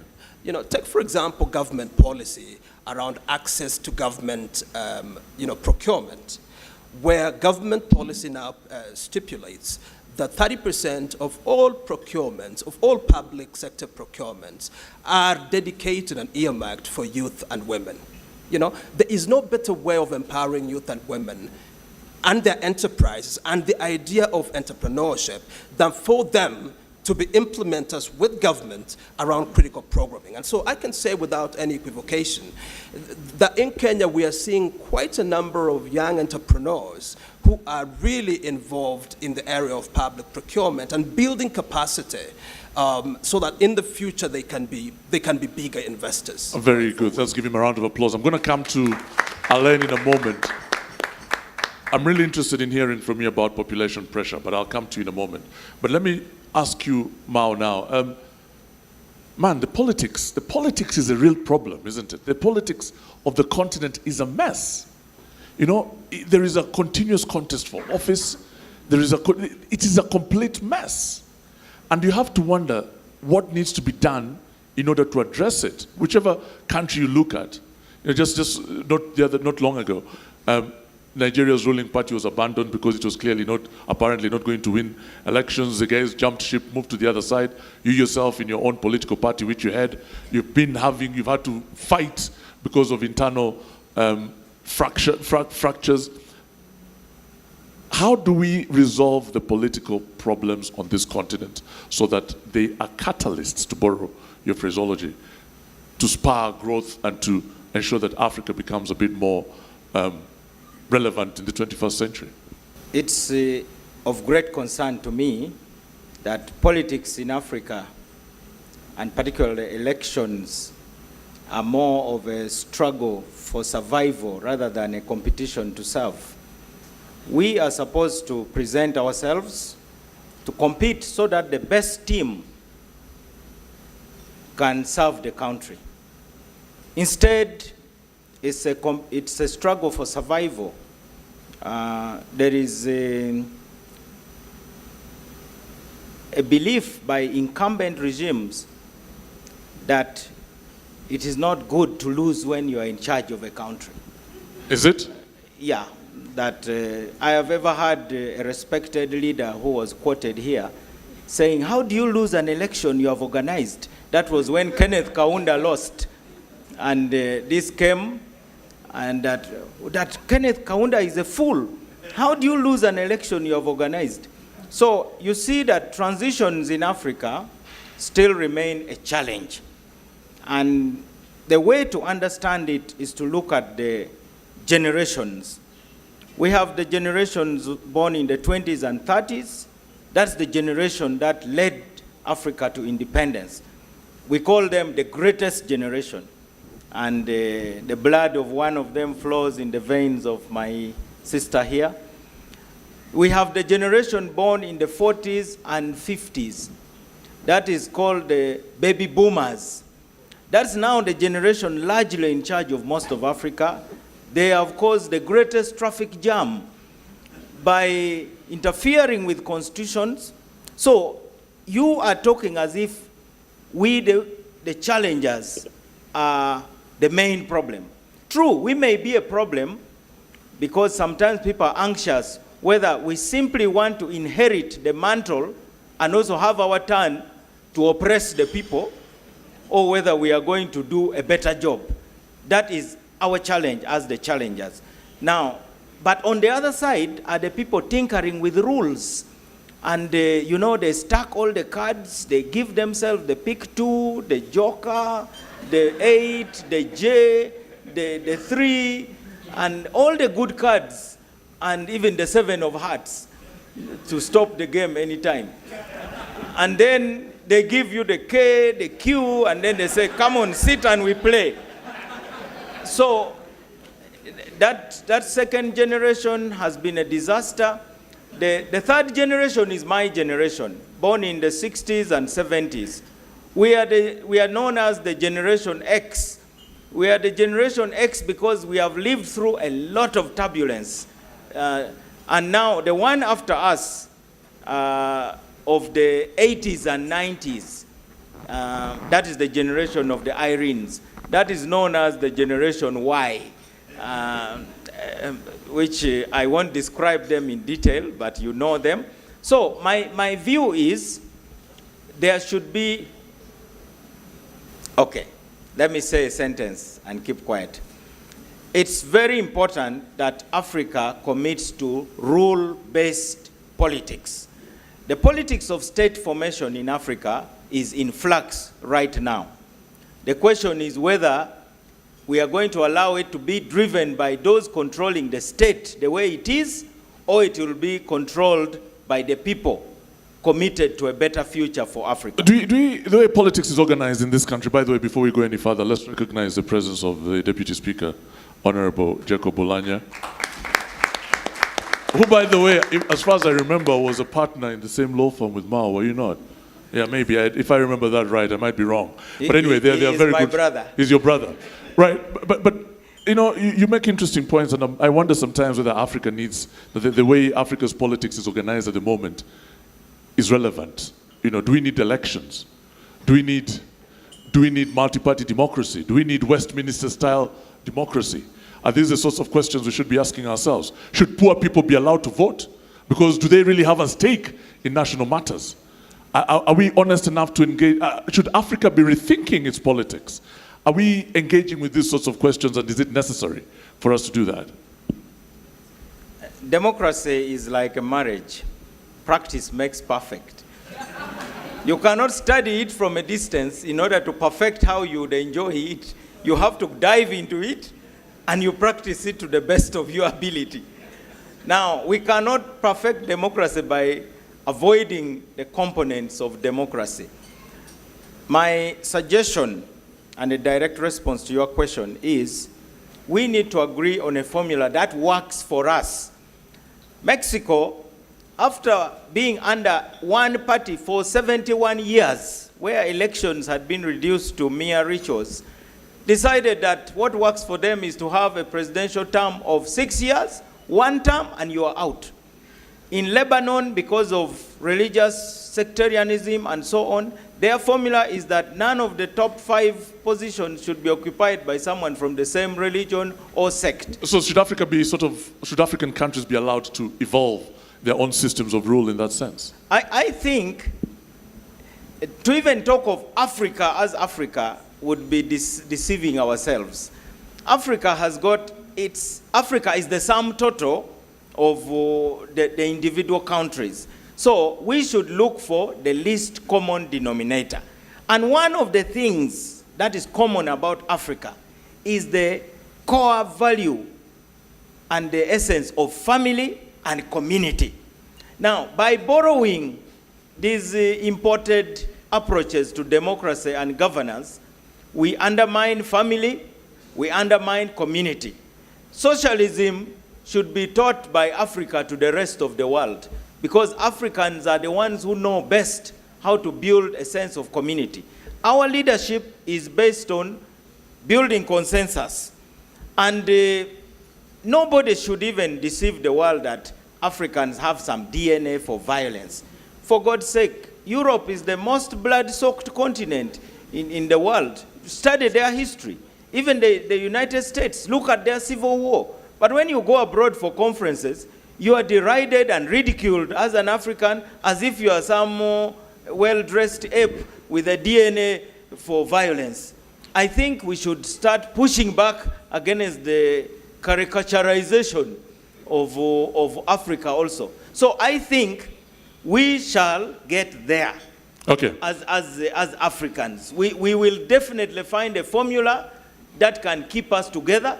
The problem is when you find a formula and before you have tested it, you start tinkering with it, like these weird constitutional amendments that we have seen in. You're very many angry about countries. that, aren't you? I'm not angry, I'm mad. Let's give Mao a round of applause. Alan, I'm interested in the population pressure. When I was flying in, I flew next to a Somali woman who was flying with her 8th of 9 children. And she told me that, oh no, this is not too bad. My mother had 15. Oh no, my sister has 14. And you know, you go to poor places. I was in Unyama, which is somewhere between Kitgum and Gulu, somewhere deep, deep inside there. And the only form of entertainment that they have there happens at night. And as a result, you have a lot of children. So my question then becomes, I wonder what population pressure is doing for this continent. Address that for me. Help me make sense, given the fact that we're very anxious to move on, and yet we are really having babies. Yeah, well, again, I want to look at the positive side of this, which is a risky thing for me to do, right? Especially, well, let me say one thing, is that from the previous discussion, I'm happy I'm from Luxembourg. So that having said, look, the issues that were discussed here, right? Entrepreneurship and leapfrog theory only work when they are geared towards equitable social change.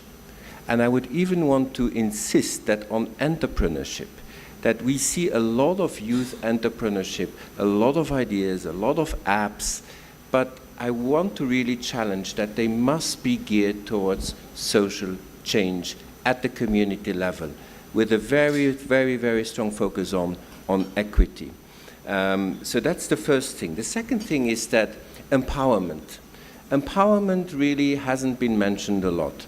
And empowerment of young people, empowerment of women, doesn't come freely.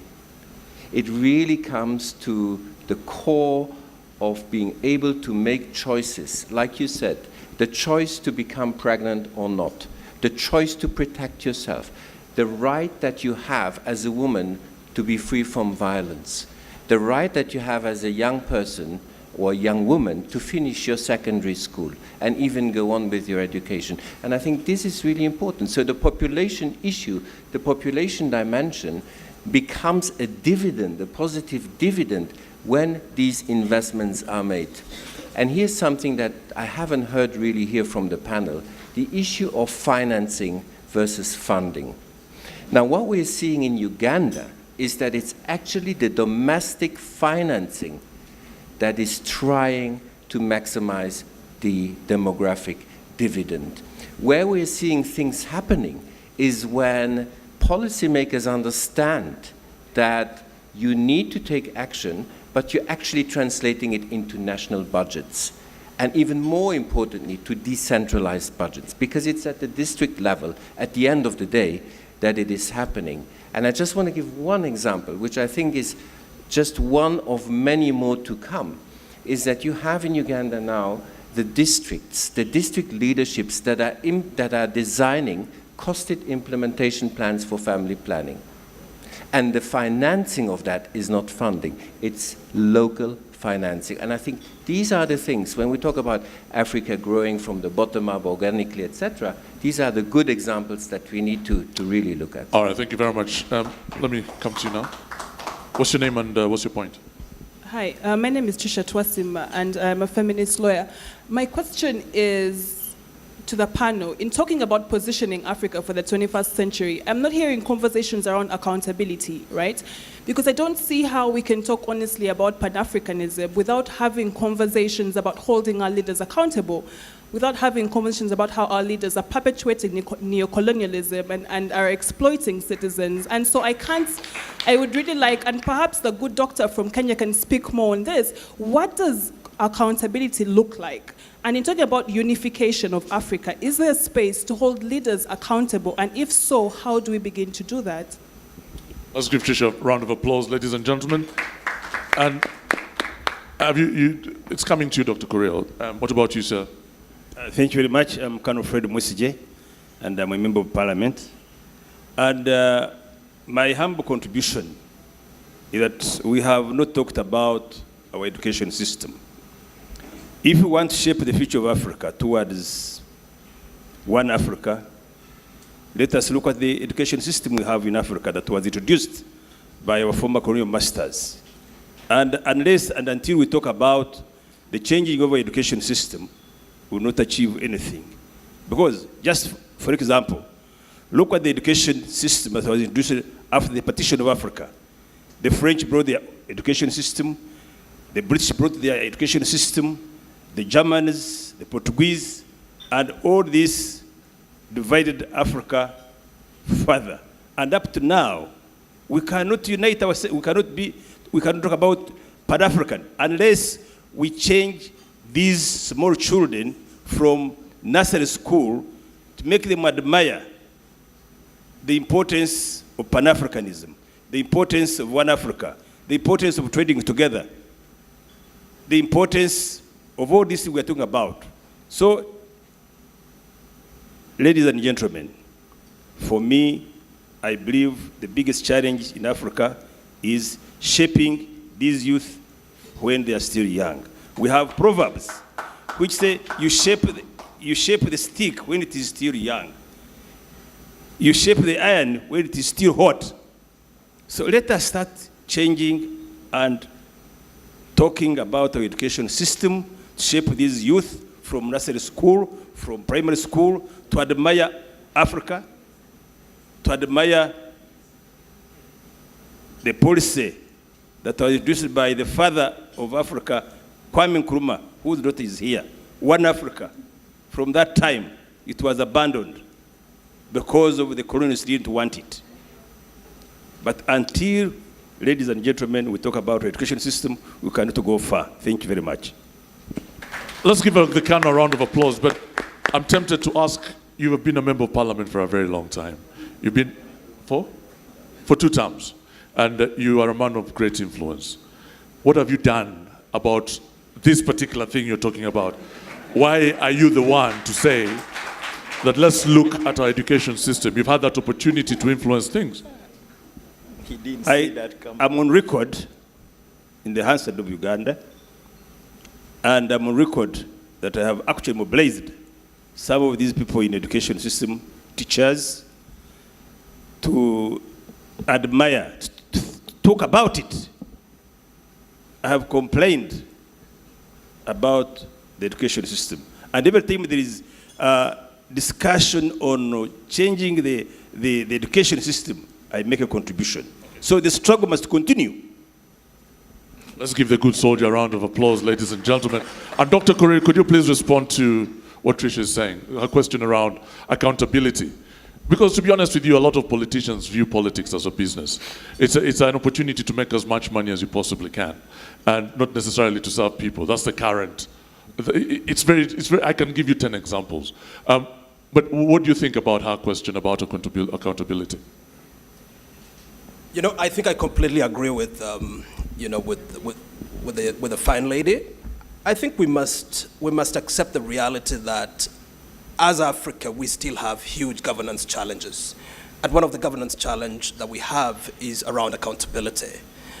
But accountability is done well in an environment, first and foremost, where there is freedom of information, where public information is readily accessible, where the media is free, independent, and responsible as well, okay? But also where government is open. The idea of open government is one that enables citizens to know what government programs are all about and what the funding mandates for those programs are all about. In that kind of environment, together with the existence of independent institutions, starting with independent oversight bodies within parliament, independent investigatory institutions at the Department of Public Prosecutions, and independent judiciaries, together with a citizenry that is empowered. Independent judiciaries? Indeed. Together with an empowered citizenry. Let me just note this, sorry, I don't mean to interrupt you. Sorry, forgive me. I need you to finish that thought. Yes. But I just read that your Chief Justice was complaining that he has no money. the government is basically strangling him of resources. And I think that therefore means that for as long as institutions like those continue to rely on the executive that they're supposed to hold to account, there'll be issues. Don't you agree? I think nobody can question the idea that the Kenyan judiciary is an independent judiciary. In fact, more often than not, a number of claims against the state that are taken before the judiciary, are lost by the state.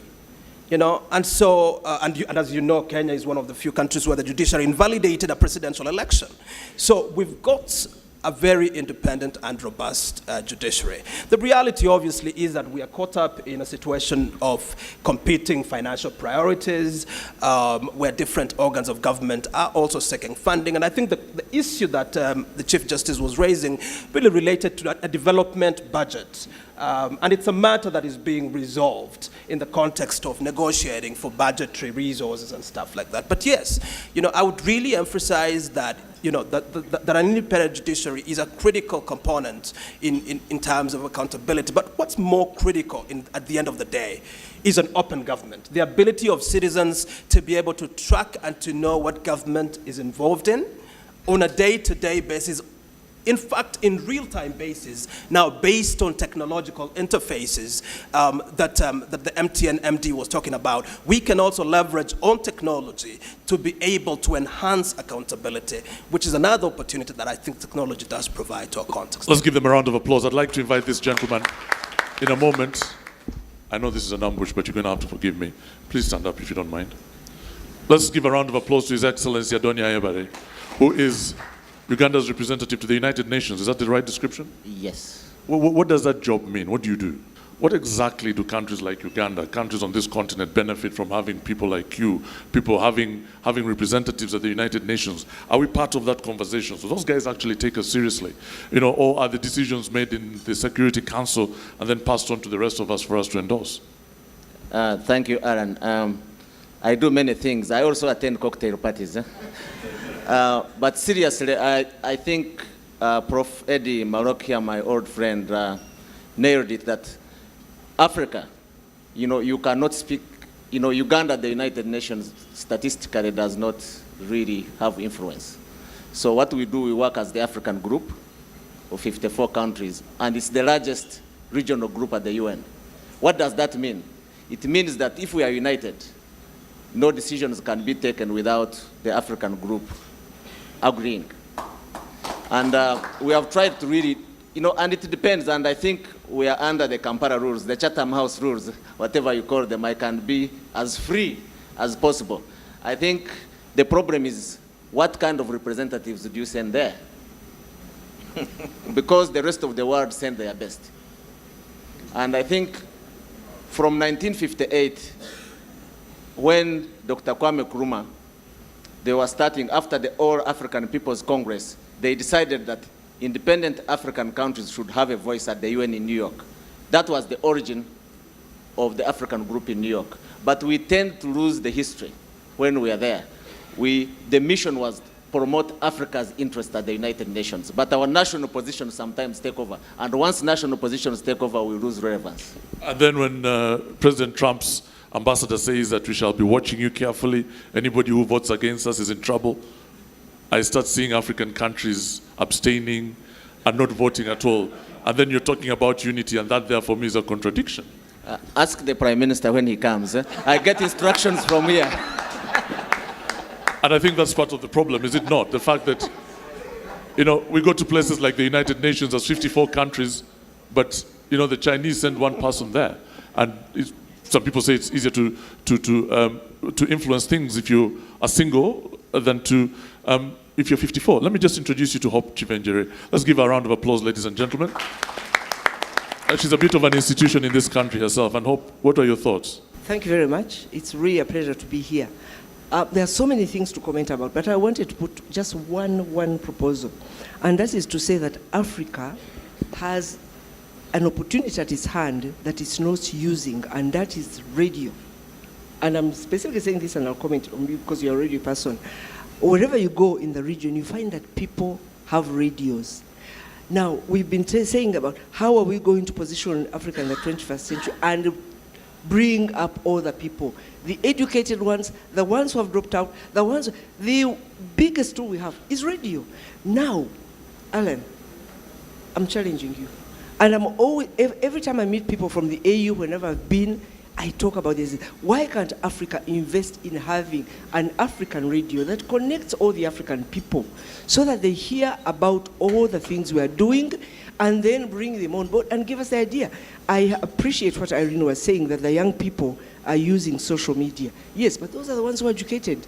The masses of young people who have dropped out, who have not had a chance to go to school, those are really being left behind. And yet they have ideas, they are intelligent. If we have a radio that connects the whole of Africa, really then people can bring their ideas on board. They can hear what the policy makers are proposing, and they can hear about all these different things like a UN, COMESA. There are so many things, good things taking place. The majority of African people don't know about them. Go to the village and ask someone about African Union, COMESA, this and this. They don't know. They don't know. But the radio, we have really not exploited using the radio to its maximum benefit. And for instance, Alan, when I was in Somalia, I listened to your program. I was glued to it. It was a fantastic program on the science. I think it was a science festival. I think you did it for a week. Yes, it was so great. I was glued to that. In the office, I wasn't doing any work. I was glued to that program. I said, this is the first time I'm hearing of this issue. Now, can you imagine if the whole of Africa was connected and was listening to this? Let the African person, whether he went to school or not, the one in Uganda, hear from the one in Ghana and say, oh, so in Ghana they are doing this. In Mozambique, but we have not exploited this. And I have talked to our AU people, they say it's a good idea. So Alan, you're a radio person. Can I challenge you, please, to take this up and bring it? Maybe you can work, Robert, if the Leadership Center, because you're going to be doing research, really look into how we can use radio to bring, because how are you going to get the grassroots? You can't go to them physically. Use a radio in Somalia. Kanobako, you were with me. When at first we wanted to have a newspaper, they said, no, forget about newspaper. Just use the radios. And all the Somali people are glued to radios. And that is the best thing you can do for the African people. So please, can you lead the way, Alan? Because you are next. Okay, so I'll lead the way. Robert, will you give me some money to make sure it happens? Yeah, Robert says he'll give me some money. So let's give a round of applause. Some people have argued, though, that part of the problem is the quality of debate in parliament in many African countries, the quality of legislators we have in parliament. Let me just introduce you to two very distinguished gentlemen, starting, of course, with the current deputy speaker of Uganda's parliament, Honorable Olanya, and then Dan Kidega, Honorable, is the former Speaker of Parliament of the East African Legislative Assembly. Let me start with you, sir.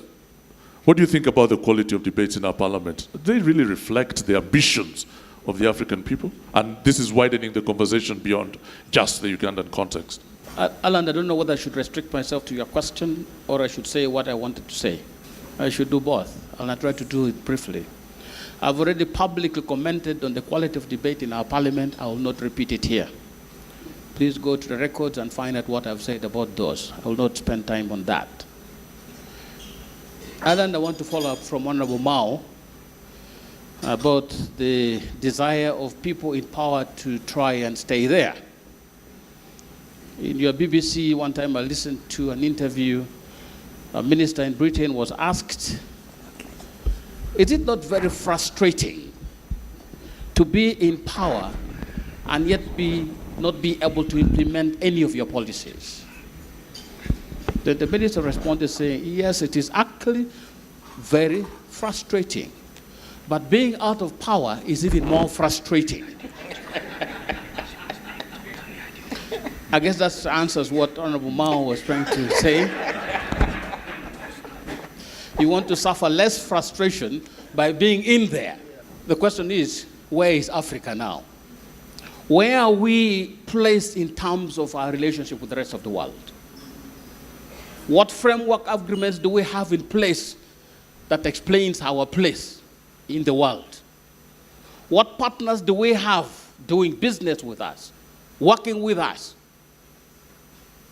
to try and find solutions for this continent. What do we have?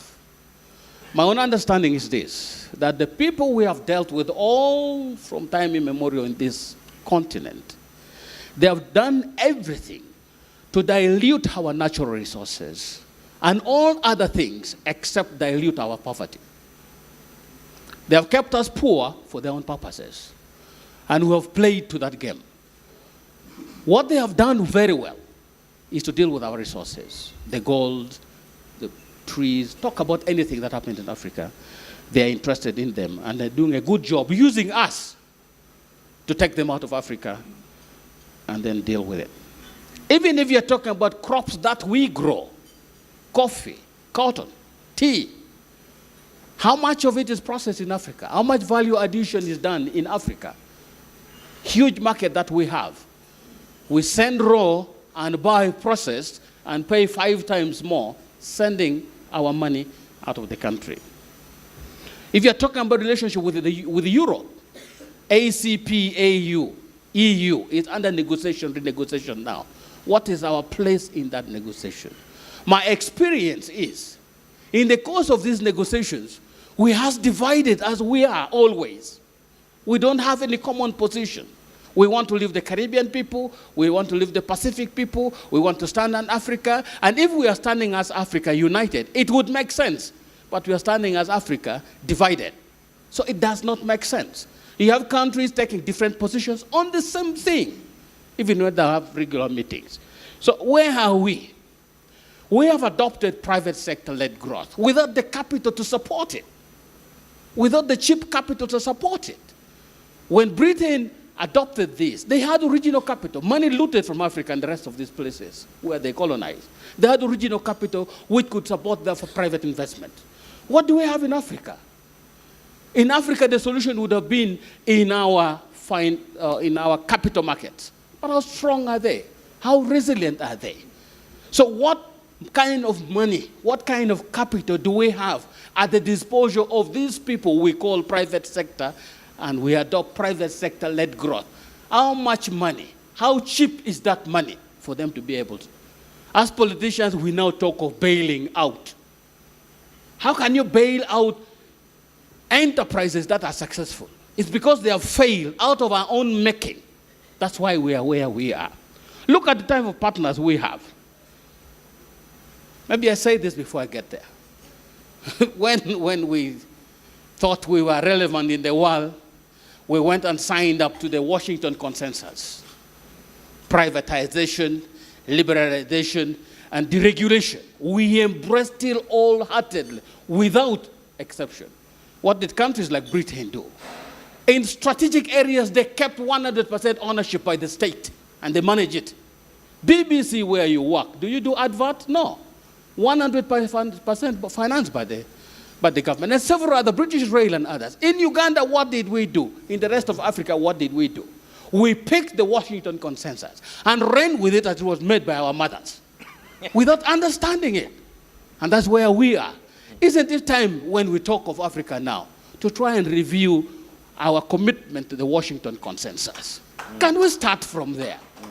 To see that there are areas in our country that require strategic intervention from our government, where special money has to be put aside to help these so-called, so I'm saying so-called not in a derogatory way, but in a practical way, because we call them by name, but we don't support them by any coin. We don't create any finances for them. So they are so-called private sector. All the private sector you can talk about are the ones that are coming from outside Africa. They're the ones with the money. Foreign direct investment. Foreign direct investment which come to use the money in the country, not coming out from outside. What sense does it make? What partners do we have? Now, of course, I talked about the British.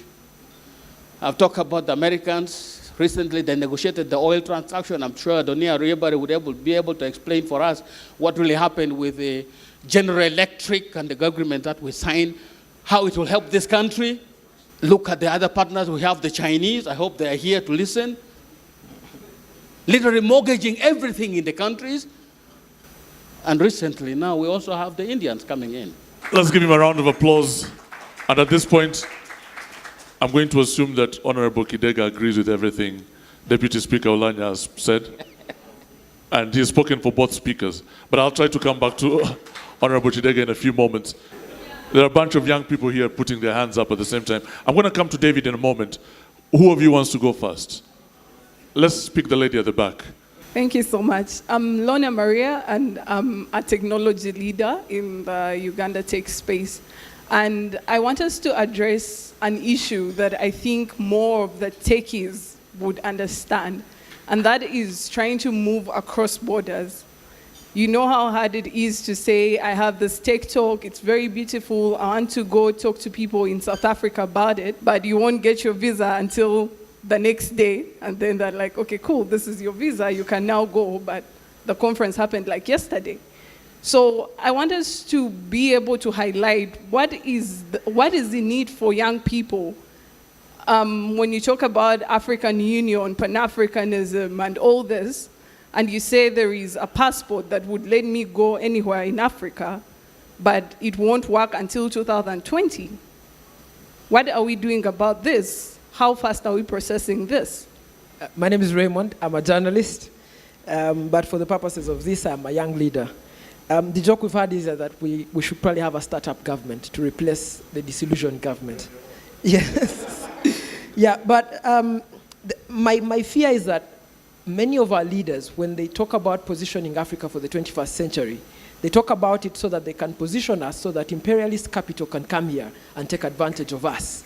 So the question for us as young people is, how come, instead of investing in these large dams, in big roads, why don't you put that in universities and vocational institutions where we can learn how to take charge of our economy, where we can learn? No, we need to first have an education, because when we have an education, then we can make our own electricity. That's how we become economically independent, that's how we make decisions, and that's how we get into boardrooms. But when you have white imperialist capital working here and then taking that money back to the economies, you're not helping us. We end up in the same economic malaise we've been in as Africa. Thank you, Alan. My name is Ivan Rugambwa. Just to pick up from where Raymond stopped, there's been a clip moving around on WhatsApp here talking about how young people, African young people, are leaving the continent to Europe, and we have Chinese and all the other people flocking onto the continent. And that tells the story of the current crisis we are in. What exactly aren't we seeing? You know, that the other people are seeing, the opportunities they are not seeing. So what we're talking about is the equipping, like our focusing on our human resource and really empowering our human resource, the young people, to be able to appreciate, to develop the competences required by the modern market, the 21st century market, to be able to equip it to see these opportunities and be able to carry on.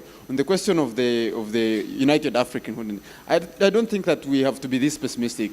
When you look at the African Continental Free Trade Area that's been signed, when you look at the merging blocks, I think this is something that will come inevitably as when these blocks take shape, when economically we unite and we go to political integration, even if we start as regional blocks. I think that inevitably in the future we'll realize that the need for a bigger market and more robust economy will force us to unite. I want to look on the positive side of things. Thank you. All right, I'm going to come to that lady in the back in a moment. There's too many male voices here.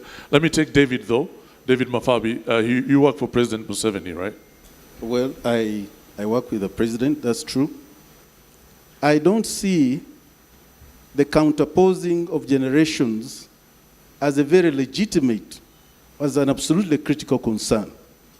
The question is, what positions do we espouse across those generations? Because the challenges are trans-regime, they are structural generations. Professor Maloka, I missed your presentation. I don't know if you're still a comrade. If you remember our last discussion at the African Institute of South Africa with Taju, I don't know if you're still a comrade. So I missed your presentation. But we're on this set trajectory, and I'm suggesting that this conversation should address, Dr. Corrie talked about conceptual issues. I want to suggest that we look at ideological issues. I want to suggest that within these states, we have a challenge of building a national democratic consensus and creating, evolving a national democratic ideology in each of them, without exception, and simultaneously do that for Africa. The late John Garang put it this way: you do not unite a continent, unite a nation. So the problem we have, the challenge, is the old-fashioned consolidation of national statehood, but in the context of globalization. So how these two interface is a challenge that we must sort out, that we must address critically and seriously. The continent uniting Africa, absolutely. There is no doubt about it. That should have been done yesterday.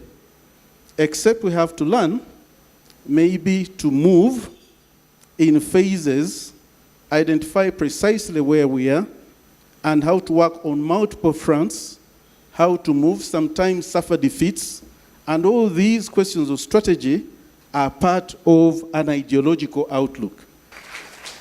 Let's hear from this lady. Please introduce yourself. My name is Brenda Kabasinguzi, and I'm a trade economist. I work with the Ministry of Trade in Uganda. Now, I will start by making a statement. Africa has already made tremendous strides towards uniting for the better cause. So, and back in line with our theme, positioning Africa for the 21st century, there's nothing absolutely wrong with it. Everything is right with it. We don't need to reposition. That will waste our time. Africa has already made initiatives. We already have lots of initiatives in place, like the Continental Free Trade Area. Now I'll speak about trade. We have the Continental Free Trade Area in place. How about we leverage these initiatives to position ourselves to benefit at the global level? We have agreements like the trade facilitation agreement. Somebody was talking about the borders and the visas and all that. We have ratified this. I mean, 2/3 of the WTO members have ratified this agreement, Uganda being the last one to ratify, actually. So why don't we leverage these initiatives that are already in place and make use of Africa Now, which is basically looking at research, policy, and dialogue. So why don't we make more research? This is a cry out to Africa Now. And like our chairman pointed out in his remarks, he said we're 1.2 billion. What is it we're doing with our numbers? For me, that is market. That translates into a market for our products. Why don't we trade amongst ourselves and bring up our and boost our intra-African trade so that we can, leverage ourselves to get to benefit and to actually negotiate better at the global level. So the leapfrog, that he was talking about, we are already somewhere as Africa. Forget about yesterday where people are saying we haven't done much. No, we have done something. Let us position ourselves and make use of Africa Now so that we can carry out Africa Now wherever you are. Please do research around like the Continental Free Trade Area. What is it the African countries can do, the 44 that have signed to it already? What is it we can do, so that we can actually position ourselves to be better tomorrow? That is my submission. Thank you. Vim, I wonder if you have any thoughts at all, picking up on what you've just said. Ladies first. Okay, fair enough. We have not made steps towards political unity. We have not. So all the brilliant ideas from the Lagos Plan of Action, even the current, what we are discussing now, the Continental African Free Trade Area, such brilliant ideas can only work if we are politically united. So let's face the truth. We have not moved anywhere towards political unity since we gained independence. That is a point I want us to be very clear about. And until we are politically united, being 1.2 billion or 5 million doesn't make a difference. There's a reason why 1.2 billion people cannot speak with one voice. We are not politically united. So let us interrogate. I want to challenge you to interrogate what political unity can do for Africa today. Number one. Just before you go to number two, I still want to push you on that political integration. Okay. Just to get two people to agree on who is the president of Uganda is a problem, or who is the president of Kenya is a problem. But I thought we settled that. No. I still don't understand it. I think that is still very high level. No, you will be the number one person in your state, the number one decision maker within your state, but you are yielding to collective decision making on matters of continental planning, when we are speaking about the economy, on matters of foreign affairs, how to relate to the world and globally. And number three, we have one unified defense strategy and army, a Pan-African army, to eliminate all these conflicts. Good. So, let me just put that to the... I want to address number two. Just bear with me a second, please. I'll come back to you in a second. Yes or no? Can that idea work? Okay, I want to hear your voices. Who says yes? Who says no? Who says yes? And who says no? Okay, fair enough. Okay, number two. No, for those who say no, I want to give Ghana, modern Ghana, as an example. Now, we gained independence in 1957, but let me tell you that Ghana was different territories. We were not set out to be the Ghana you see today. We have we speak over 70 languages. We have various ethnic groups, different religions. And we were these four territories, Ashanti, what we call the Volta, or even Togoland, which we had to go through a referendum for the people of that region to agree to be with Ghana and not outside Ghana. Now, the point I'm making is, small Ghana, with a strong campaign and a referendum, in 1956, we decided to stay together to gain independence. But that can be said about Uganda, that can be said about Kenya. Thank you. That's the point I'm making, that political unification is a political project. Okay, let's try talking to President Museveni about that. But I want to address number two, because what the young lady directly in my line of vision said earlier about corruption and all that. And I want you to think for a minute. If the independence fighters, imagine if they were perceived as corrupt, if they were perceived as amassing wealth at the expense of the people, do you think the people would have supported them? Do you think we could have defeated colonialism? No. So it means that our political leaders have to be way, way, way above suspicion. The Afrobarometer survey came in 2017, concluded that most Africans don't trust politicians. They don't trust politicians. Now, that is a serious matter. You don't trust the people who are deciding your fate economically, politically, and otherwise. There is a serious need for politicians who are prepared to conduct themselves very differently, sacrifice, not even be rich, make up that decision. And I want to give an example of my dear father. I don't think his name would have endured if he hadn't decided to make an example of himself. Kwame Nkrumah did not own a house. There's a house, yes, and I'm his daughter, and I am saying that.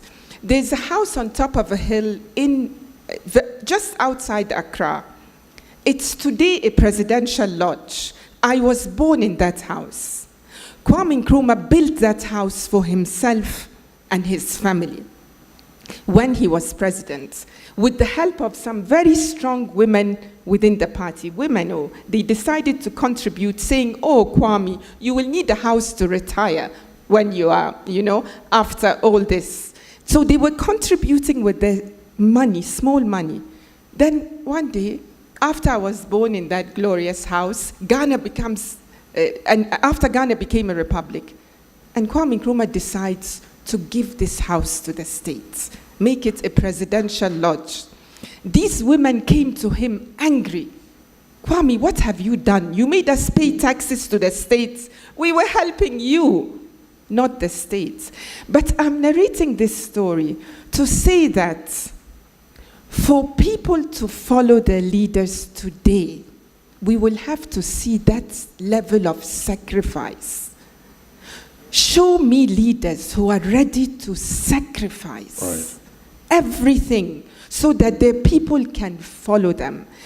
We cannot be exploited as countries, as a continent, without the collaboration of a few of us. This is a fact. Okay, Slavery happened that way, colonialism happened that way. So, young people, young lady, it is our responsibility, your responsibility. Popular determination must build up strong consensus for incorruptible leadership. But you, popular opinion, must build that consensus up. Okay, let's give a round of applause.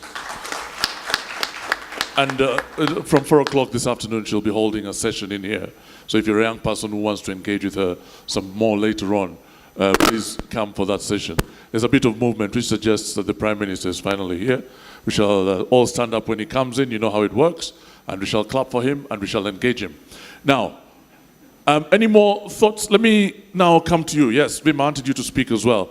As someone from a private sector, possibly one of the biggest companies on the continent, I'm wondering, when you listen to all this entire discussion, do you sense that Africa is the marketplace of the future? And a young man there made an interesting point, Ivan, I think it was. He said that what are these guys who are coming in seeing that the guys who are living are not seeing? Thanks, Alan. I really feel quite excited when I listen to the youth. For one particular reason, I don't know why, the youth seems to be sitting at the back, and the older generations, including myself, of course, seem to be sitting more in the front. But when you listen to the youth, I think there is so much hope and excitement, because in 30 years, us sitting here, if we're still alive, we won't be here, it will be you sitting now in front.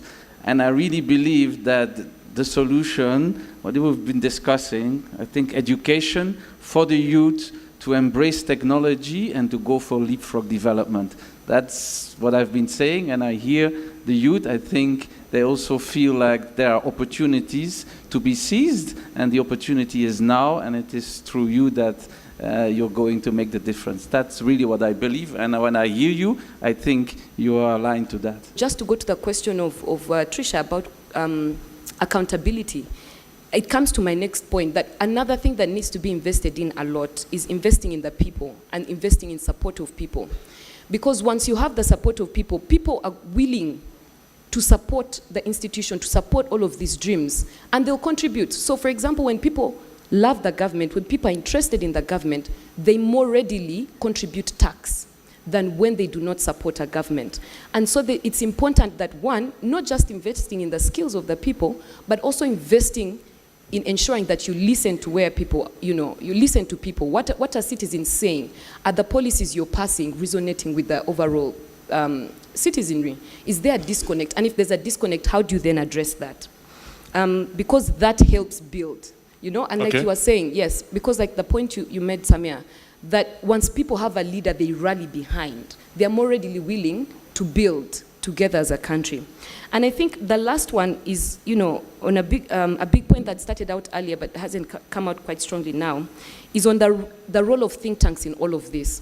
And I think before we even discuss the role of think tanks, we have to start at what is the position of think tanks on this continent, Globally, Africa has about only 8.3% of the think tanks, globally, only 8.3%. My last one is really in response to the keynote address earlier with regard to the role of the African Union. And I think we've had all of these tremendous policies that have been passed at the African Union. But it comes back to the point of unification, that there's a lot to be earned from joint, there's a lot of leverage in numbers that I think we're not taking advantage of. And one of the ways that could be leveraged is in strengthening the decisions that are made at the African Union. I think that there are certain decisions that, if are made at the African Union, should be able to be applied and domesticated without needing ratification or waiting for each country to domesticate, so that we can move faster you know? And so I think we need to start to work towards that. Thank you. I'm now going to introduce you to one of my favorite Ugandans, the Honorable Betty Bigombe. She's now with the World Bank. Before that, she was trying to get Konyi to stop fighting, along with the Prime Minister. Before that, she was Minister of all sorts of things. What are your thoughts? You've sat here very patiently listening to everybody talk. I want you to weigh in on this discussion. Is there anything that has stood out that you'd like to highlight? Thank you very much, Alan. The Right Honourable Prime Minister, thank you very much for gracing this occasion. Let me go back to what the keynote speaker said. That is one thing, he made a comment that today there are no more coup d'etats in Africa because of the AU. How would you define what happened in Zimbabwe? The fact is that Mugabe was not democratically removed. So in a way, AU is quietly accepting coups. What happened in Egypt? It was not a democratic process. The way Morsi was removed, although elections were held, that brought Sisi into power, but it was not democratic. It was a quiet coup, which AU has not made any comment about. So I thought I was itching to make that comment. But also, about AU in general. AU is very detached from the ordinary citizens. We hear about, unless there is a summit, and then you hear the communique that comes out of it. Are citizens ever consulted or informed of what is going on? So it is there, but very little is known of what goes on and how some of these decisions are reached. I always look at things through the lens of conflict. I think on one of the agendas is that silence of the gun by 2020. What is AU doing about that to silence the guns? I don't see anything happening that you know that by 2020, the guns are silent. So AU needs to connect more with the people. We need to know what is going on, and people must contribute to all these, the charters, the policies that are being formulated at the AU. Let's give Honorable Betty Bigombe a round of applause. I'm sure basically the AU doesn't mind some leaders being getting rid of quietly. Well, I don't. Maybe that's the policy. I'm not sure. But yeah, what do you want to say? What do you want to add to that, Professor? Before we come back to the panel, please. Yes. Thank you very much. I'm challenged by my elder sister to comment on the situation in Egypt and Zimbabwe. The Algiers decision on the rejection of unconstitutional change of government, it was very historic. It put an end to planned seizure of power through coups. But it has really also introduced a new phenomenon whereby in some instances, some countries are going to know how to master the way around that. So in Egypt, it was quite complicated because the Egyptians were very, very upset because when that happened for the first time, they were subjected to the sanctions measures. And I was in the South African Foreign Service and I was called to the ANC one day. The Egyptian ambassador and some Egyptians were fighting, saying that South Africa must not support the sanctions. And we said, no, but you were supporting sanctions on other countries, so it's your turn. So all you have to do is that you have to follow the guidelines. So they normalize the situation. You see, President El-Sisi then resigned from the army and there was a political normalization. And in Zimbabwe, they did it differently. So it's just a political technicality. So there was no coup, but there was a coup. But so what I'm trying to say, my sister, is that we should celebrate the fact that blunt coups, outright coups, are no longer there. But that some countries are going to find loopholes in the arrangements and play around it is something that we have to live with. And it's going to happen especially in countries that are very strong and powerful, where the AU will be conflicted and will find it difficult to respond. But so it's a reality. So I don't think because of what happened in because the situation in North Africa was difficult. We were even not sure how to characterize. Some people said spring, others said no, it's the winter.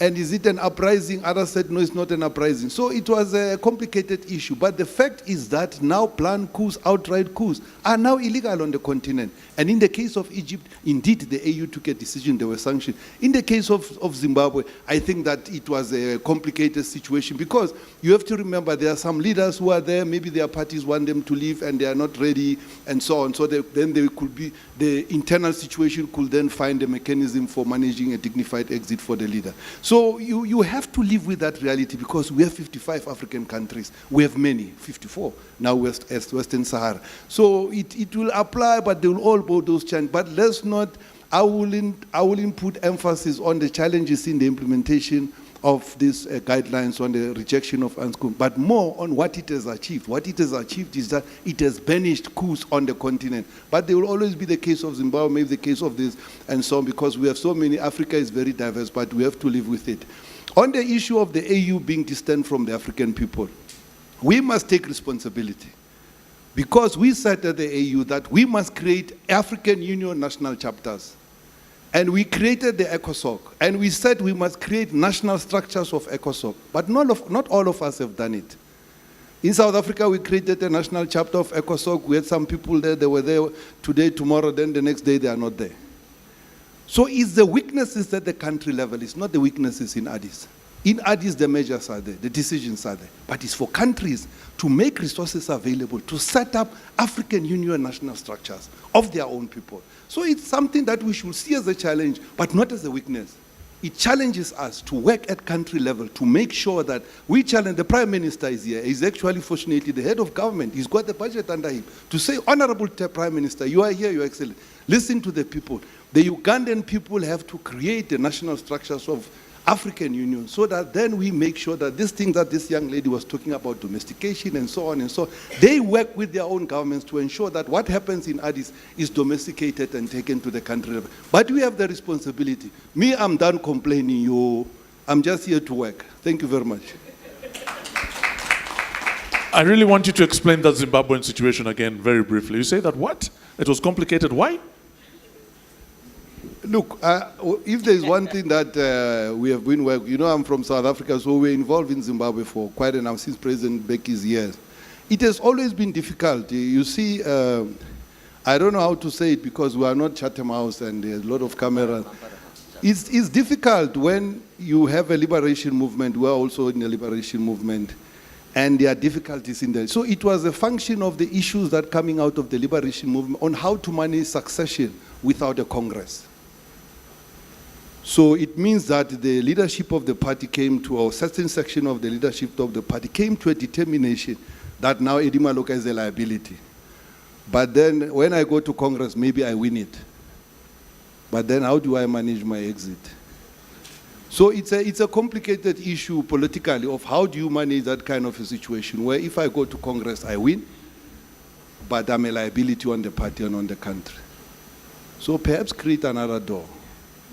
And that's what they tried to do, to create a door, a dignified exit, so that to give, because once the thing was done, the country now is at another level. They have an election now, we're waiting for the results. The country is at another level. The Zimbabweans everywhere optimistic, but that was not there when there was another leadership in place. So it's something that countries sometimes have to manage. It's the reality of politics, my brother. Okay, thank you very much. You can use that information as you wish. Now, it's an interesting point that is made, the exit, entry into politics, how do you leave? Honorable Prime Minister, this panel has been discussing very critical issues here, and they're going to make final remarks at this point. And I just want you to briefly sum up your thoughts. If I may start with you, Alain. What are your thoughts, and as far as this discussion is concerned, where do you see, how do we move it forward? How do we move the continent forward? What are your views on where Africa is and where it should be? That should basically sum up. What do you think? Thank you very much, Honorable Prime Minister. So it's nice to see you. First of all, international institutions, and multilateral organizations are what the members want it to be. That's the first thing I would like to say. The member states or the members. The second thing is that there is a tremendous, I think, an overwhelming sense of opportunity. That opportunity has to be genuinely thought through in terms of social justice, social change that is equitable. And one of the vehicles of that is the large demographic youth bulge that Africa has, if it is well educated, if it is healthy, and if it has access to jobs. Thank you. I think I'll just add on what he said, that I think rather than panicking about the youth problem and the youth bulge, the biggest focus has to be around investing in an environment that allows everyone to thrive. Now, investing in an environment that allows people to thrive doesn't mean that you throw aid at young people now because it's a problem. But it's that if you're creating a policy on entrepreneurship, is there an enabling environment to ensure that businesses are not failing before they make it to 5 years? Are loans accessible? Is credit affordable? How are we supporting that development? And so for me, for policymakers, it's important to remember the link between, passing policy alone does not mean the policy has been implemented, and to ensure that the systems and the institutions are strong enough to help that grow. Thank you, Erin. Yeah. Chairman Mao, former head boy in Amiliango College. That is 1988, 87, 88. Anyway, the scientists tell us that velocity is a product of mass and acceleration. Africa needs to capitalize on its mass in the fullest sense. The energy and creativity of its young people, the abundance of its natural resources, the beauty of its natural resources. We need that. In saying that, I wish to underscore the important role of the African peer review mechanism, whose representative here spoke to us. We are trying to bring together some kind of hocus pocus, hodgepodge, salad bowl of all sorts of mix to call it African Union. The African peer review mechanism is very important. There is no way MTN is going to amalgamate with another telecom company without due diligence. That due diligence is very important. Otherwise, the African countries that are steps ahead will have to step down to the level of the lowest ones. I think we are delaying because we still have to find some kind of common denominator. There is no way you can bring a bunch of failing, badly managed kiosks and declare them to be a supermarket. You definitely have to have a better business plan. However much you want to have a supermarket, you can't bring collapsing kiosks that are very poorly managed to make a supermarket. We still have a lot of homework. I remain optimistic though, and to me, I think on the theme of what has brought us here, when you have an organization like the African Strategic Leadership Center, with the convening power that I see around, probably the power of ideas will begin to be acknowledged again, rather than the power of force. So we need to talk about the power of logic, reasoning, rather than the logic of force. These great leaders we celebrate here, like Kwame Nkrumah, are remembered not so much because of the monuments they built, houses they left behind, and whatever. They are remembered because of their consistent adherence to certain powerful ideas that are timeless. I think that is what this occasion is about. I look forward to other discussions on other controversial topics, especially the one of leaders who have turned highways into parking lots, airports with only arrivals, no departures in terms of politics. Thank you.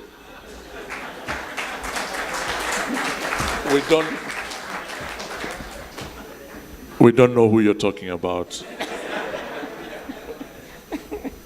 Samia. Thank you. 1957, Accra. the eve of Ghana's independence, Kwame Nkrumah mounts a platform wearing a smock, not from his ethnic group, but a smock that the people from northern Ghana wear. And he says a lot of things. But there's one thing he said, and I'm not sure how many people, Ghanaians at the time, understood the import of that statement. It's a very famous one, but allow me to repeat it. The independence of Ghana is meaningless unless it is linked up with the total liberation of Africa. I mean, imagine that independence that Ghanaians struggled for years. The leader of the country, you are mounting a platform to tell the people that is meaningless unless it is linked up with the independence of African countries. I don't know how many Ghanaians understood. 57, there weren't many free countries at the time. In fact, a few years later, 1960, 17 countries gained independence. But you know what? That declaration meant something, that Ghana was not going to sit down and see other African countries still dependent. That declaration signaled a call for unity. Then it was unity against colonialism, direct control. We've heard the beautiful lecture. We all know it. We are still not totally liberated. We are economically dominated. We are struggling. Governments, good or bad, but we are struggling to free ourselves. The question I want to ask, do you think we are going to free ourselves from exploitation if we do it as individual states? I want you to reflect on that. If defeating colonialism was not possible, if countries had not helped each other, ask the liberation movements how they were helped by other countries. Go and do your research. See how much they were aided. So today, are we going to defeat exploitation on our own as Ghana, Uganda, Togo, Guinea? Ask yourself that question. Please, let us go back to history. Let us learn from our history. Let us learn from our history how to get back that African dignity, a home-born solution. Nobody has given us this solution. We have decided that Africa can unite. Can we go back, as we are trying to go back to our indigenous knowledge, as we are trying to reassert ourselves in this global system? Can we just ask ourselves if we are ever going to succeed on our own? Thank you. Let's give a round of applause. Thank you very much. On the matter of the unification of Africa, I think I continue to urge for a pragmatic approach, one that weighs the cost against the benefits, one that asks whether the project will leave us better off or worse off, and at what cost. Second, on the matter of unconstitutional change of government, I think from the discussion, clearly, the norm needs to be improved to ensure that it's able to address all the possible scenarios within which coups can still be perpetrated and unconstitutional changes to government can still be realized in the continent. Lastly, quoting Shakespeare, there's a tide in the affairs of men which, taken at the flood, they say, leads on to fortune, but omitted, all the voyage of their lives is bound in shallows and in misery. Africa has a tide on its waters right now in its favor, And I think if we take advantage of the opportunities of new technologies, opportunities of sustainable development, and opportunities of possible and potential partnerships amongst our people, then I believe that Africa can be able to leapfrog and get forward. Thank you very much. Thank you. Let's hear from Wim now. Thank you. As I've mentioned before, I strongly believe we should continue investing in education so that the youth can really embrace technology, new ideas, innovation, and that will further drive leapfrog development. Thank you. I was hoping you'd say that the other tax, you know, the one we're talking about, will be, that's tomorrow in Parliament. Okay. Ladies and gentlemen, it's been an honor to be a part of this conversation. Thank you very much. Let's give them all a round of applause.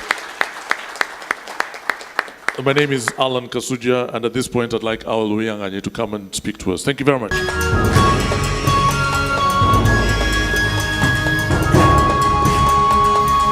Good afternoon. Thank you so much for your patience. This has been a riveting discussion, and thank you so much to all our speakers and panelists. The Right Honourable Prime Minister, thank you so much for joining us. In the interest of time, we'll move very quickly. Maybe to just answer one question. There was this idea that the African Union is way above there and the people are here.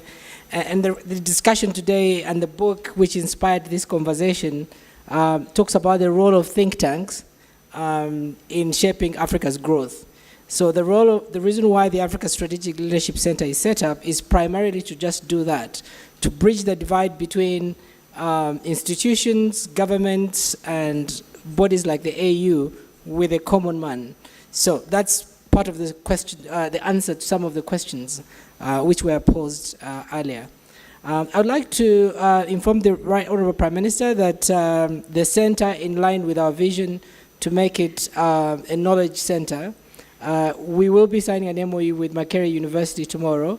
Makerere University comes along with a lot of resources, knowledge resources in terms of human capital, but also a lot of archived information that we can take advantage of to shape some progressive documents that in turn we can engage with government with to make sure we have policies in the region, in Uganda, that will sort of facilitate a better service delivery mechanism for our countries in the region. So in that context, I'd like to invite Professor Edward Chirumira to make some brief comments before your Right Honourable gets to make your final comments. Thank you.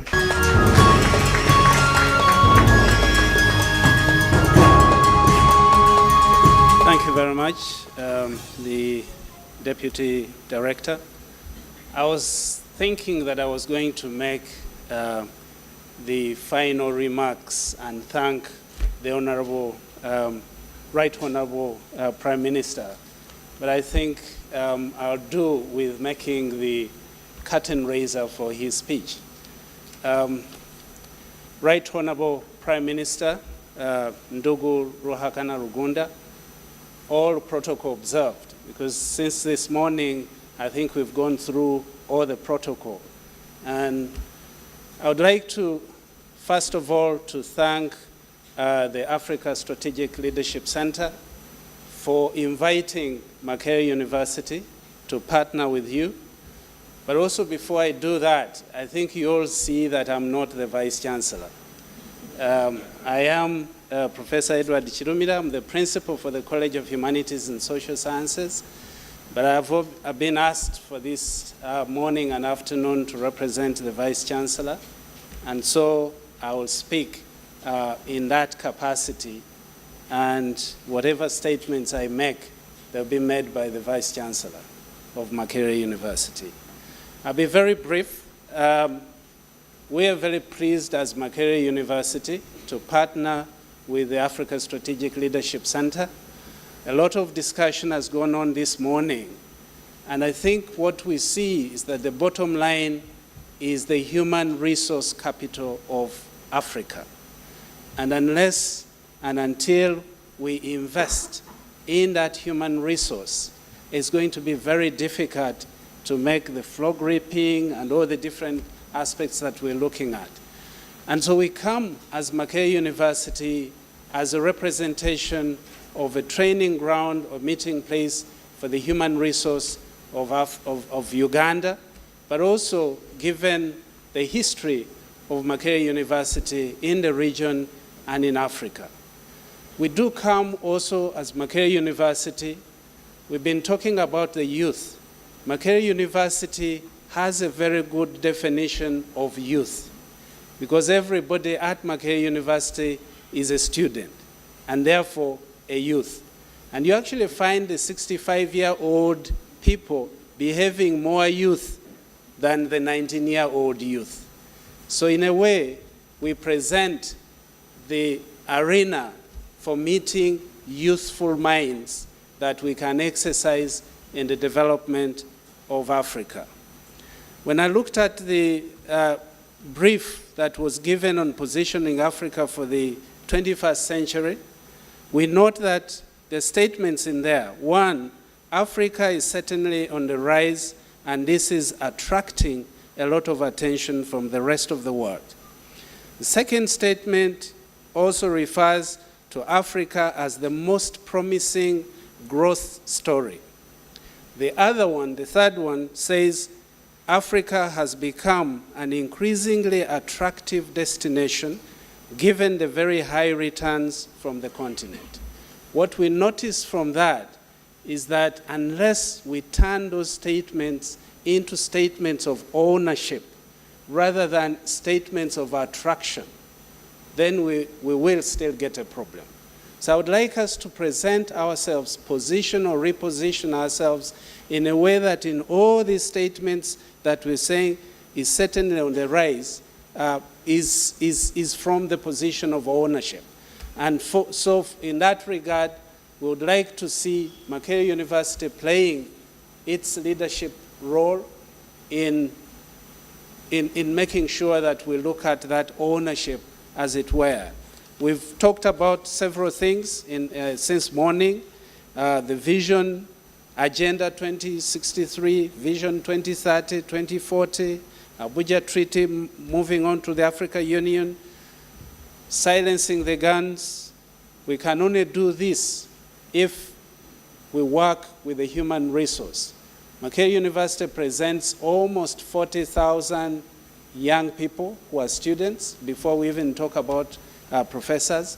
But most importantly, what we do like about the Africa Strategic Leadership Center is that it's going to present that platform, that the convening power that has been talked about. I think that that is going to be the critical aspect as far as, or the extent to which it can provide a convening space rather than necessarily compete in doing research like everybody else is doing.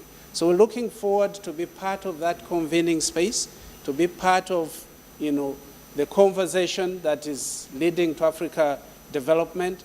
And so we hope that we can together work towards all these various aspects that we're looking. So again, we want to emphasize, as far as Makerere is concerned, that the most critical driver for Africa's development is its human resource. And secondly, that we need to create convening spaces so that we can talk to each other rather than talk to or be talked to in this respect. And I think finally, Right Honorable Prime Minister, I think Africa now is Africa that should take control of its destiny rather than blaming whoever brought it to where it is. It's a long time since the colonial masters were here, and so in that regard, as a Makerere University, we would like government to ask us the questions rather than we formulating the research questions, doing the research, and giving you the answers. So through the Africa Strategic Leadership Center, we do hope that these questions will be asked, and you challenge us as Makerere University to provide or be part of the conversation for Uganda's development and Africa development. Thank you very much again for inviting us, and we look forward to working with you and to working with all the members that we have here this morning and afternoon. Thank you very much.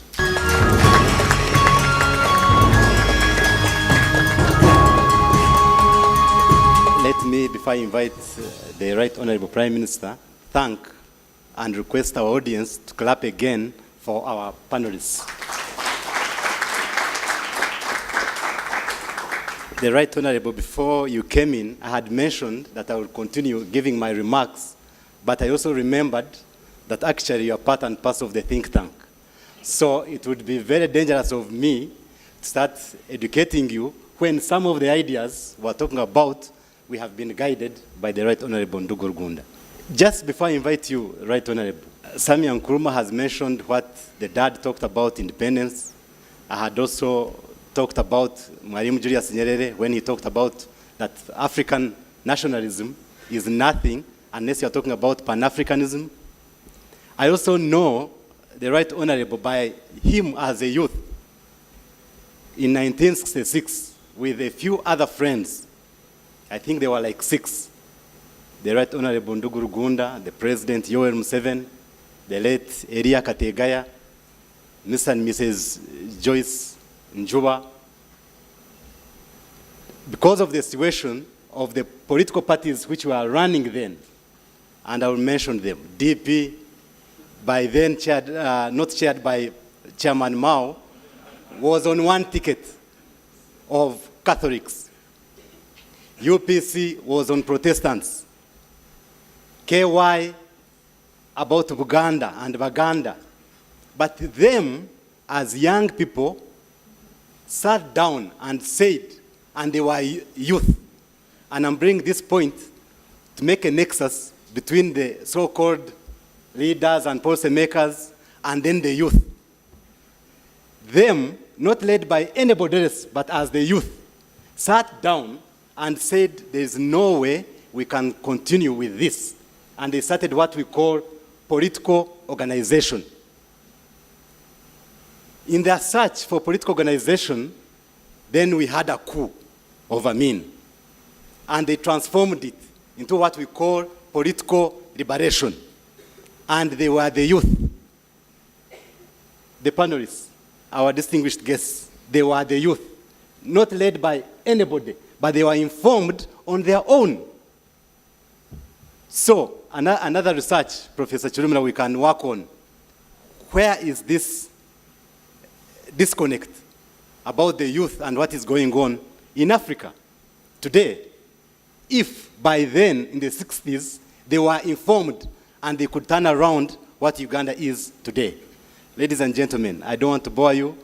I want to take this opportunity to request the Right Honorable Head of Business in this country, part of the think tank, and he has guided us and also helped us to interact with other government departments. I thank you and most welcome you once again here to give us a word or two.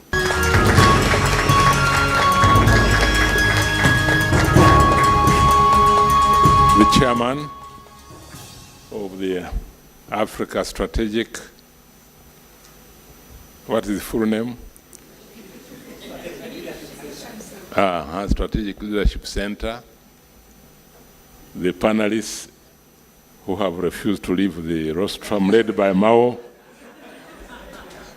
I thought Mao was telling about people arriving and refusing to leave the way.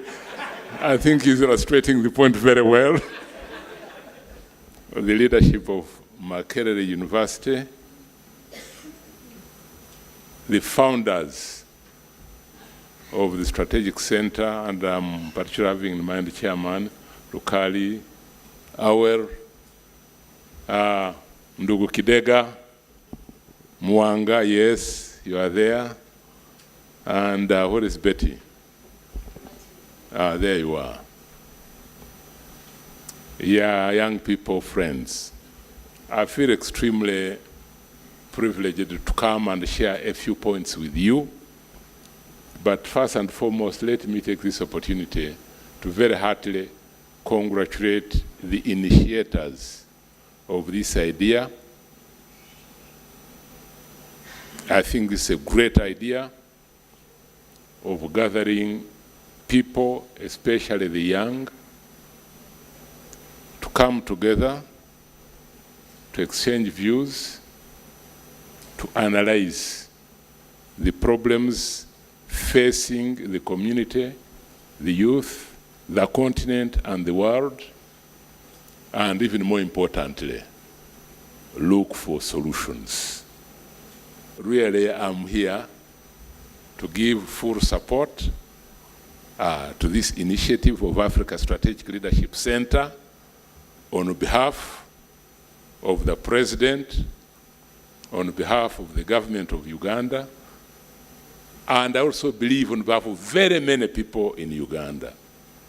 This is a center we have plenty of confidence in and which we give a lot of support because we believe that our problems, our challenges are going to be better understood. We think this is an important center because it is defying Balkanization of Africa. It is going to being able to get my friend from Rift Valley, our daughter from Ghana. Maloka, where do you come from? South Africa. The whole continent is here. I think this is a great thing. Let's defy colonialism and Balkanization, and let us know we are one African people. Let's actualize it. Let's not only talk about it. It is therefore my great pleasure to formally declare the Africa Strategic Leadership Center officially launched and open.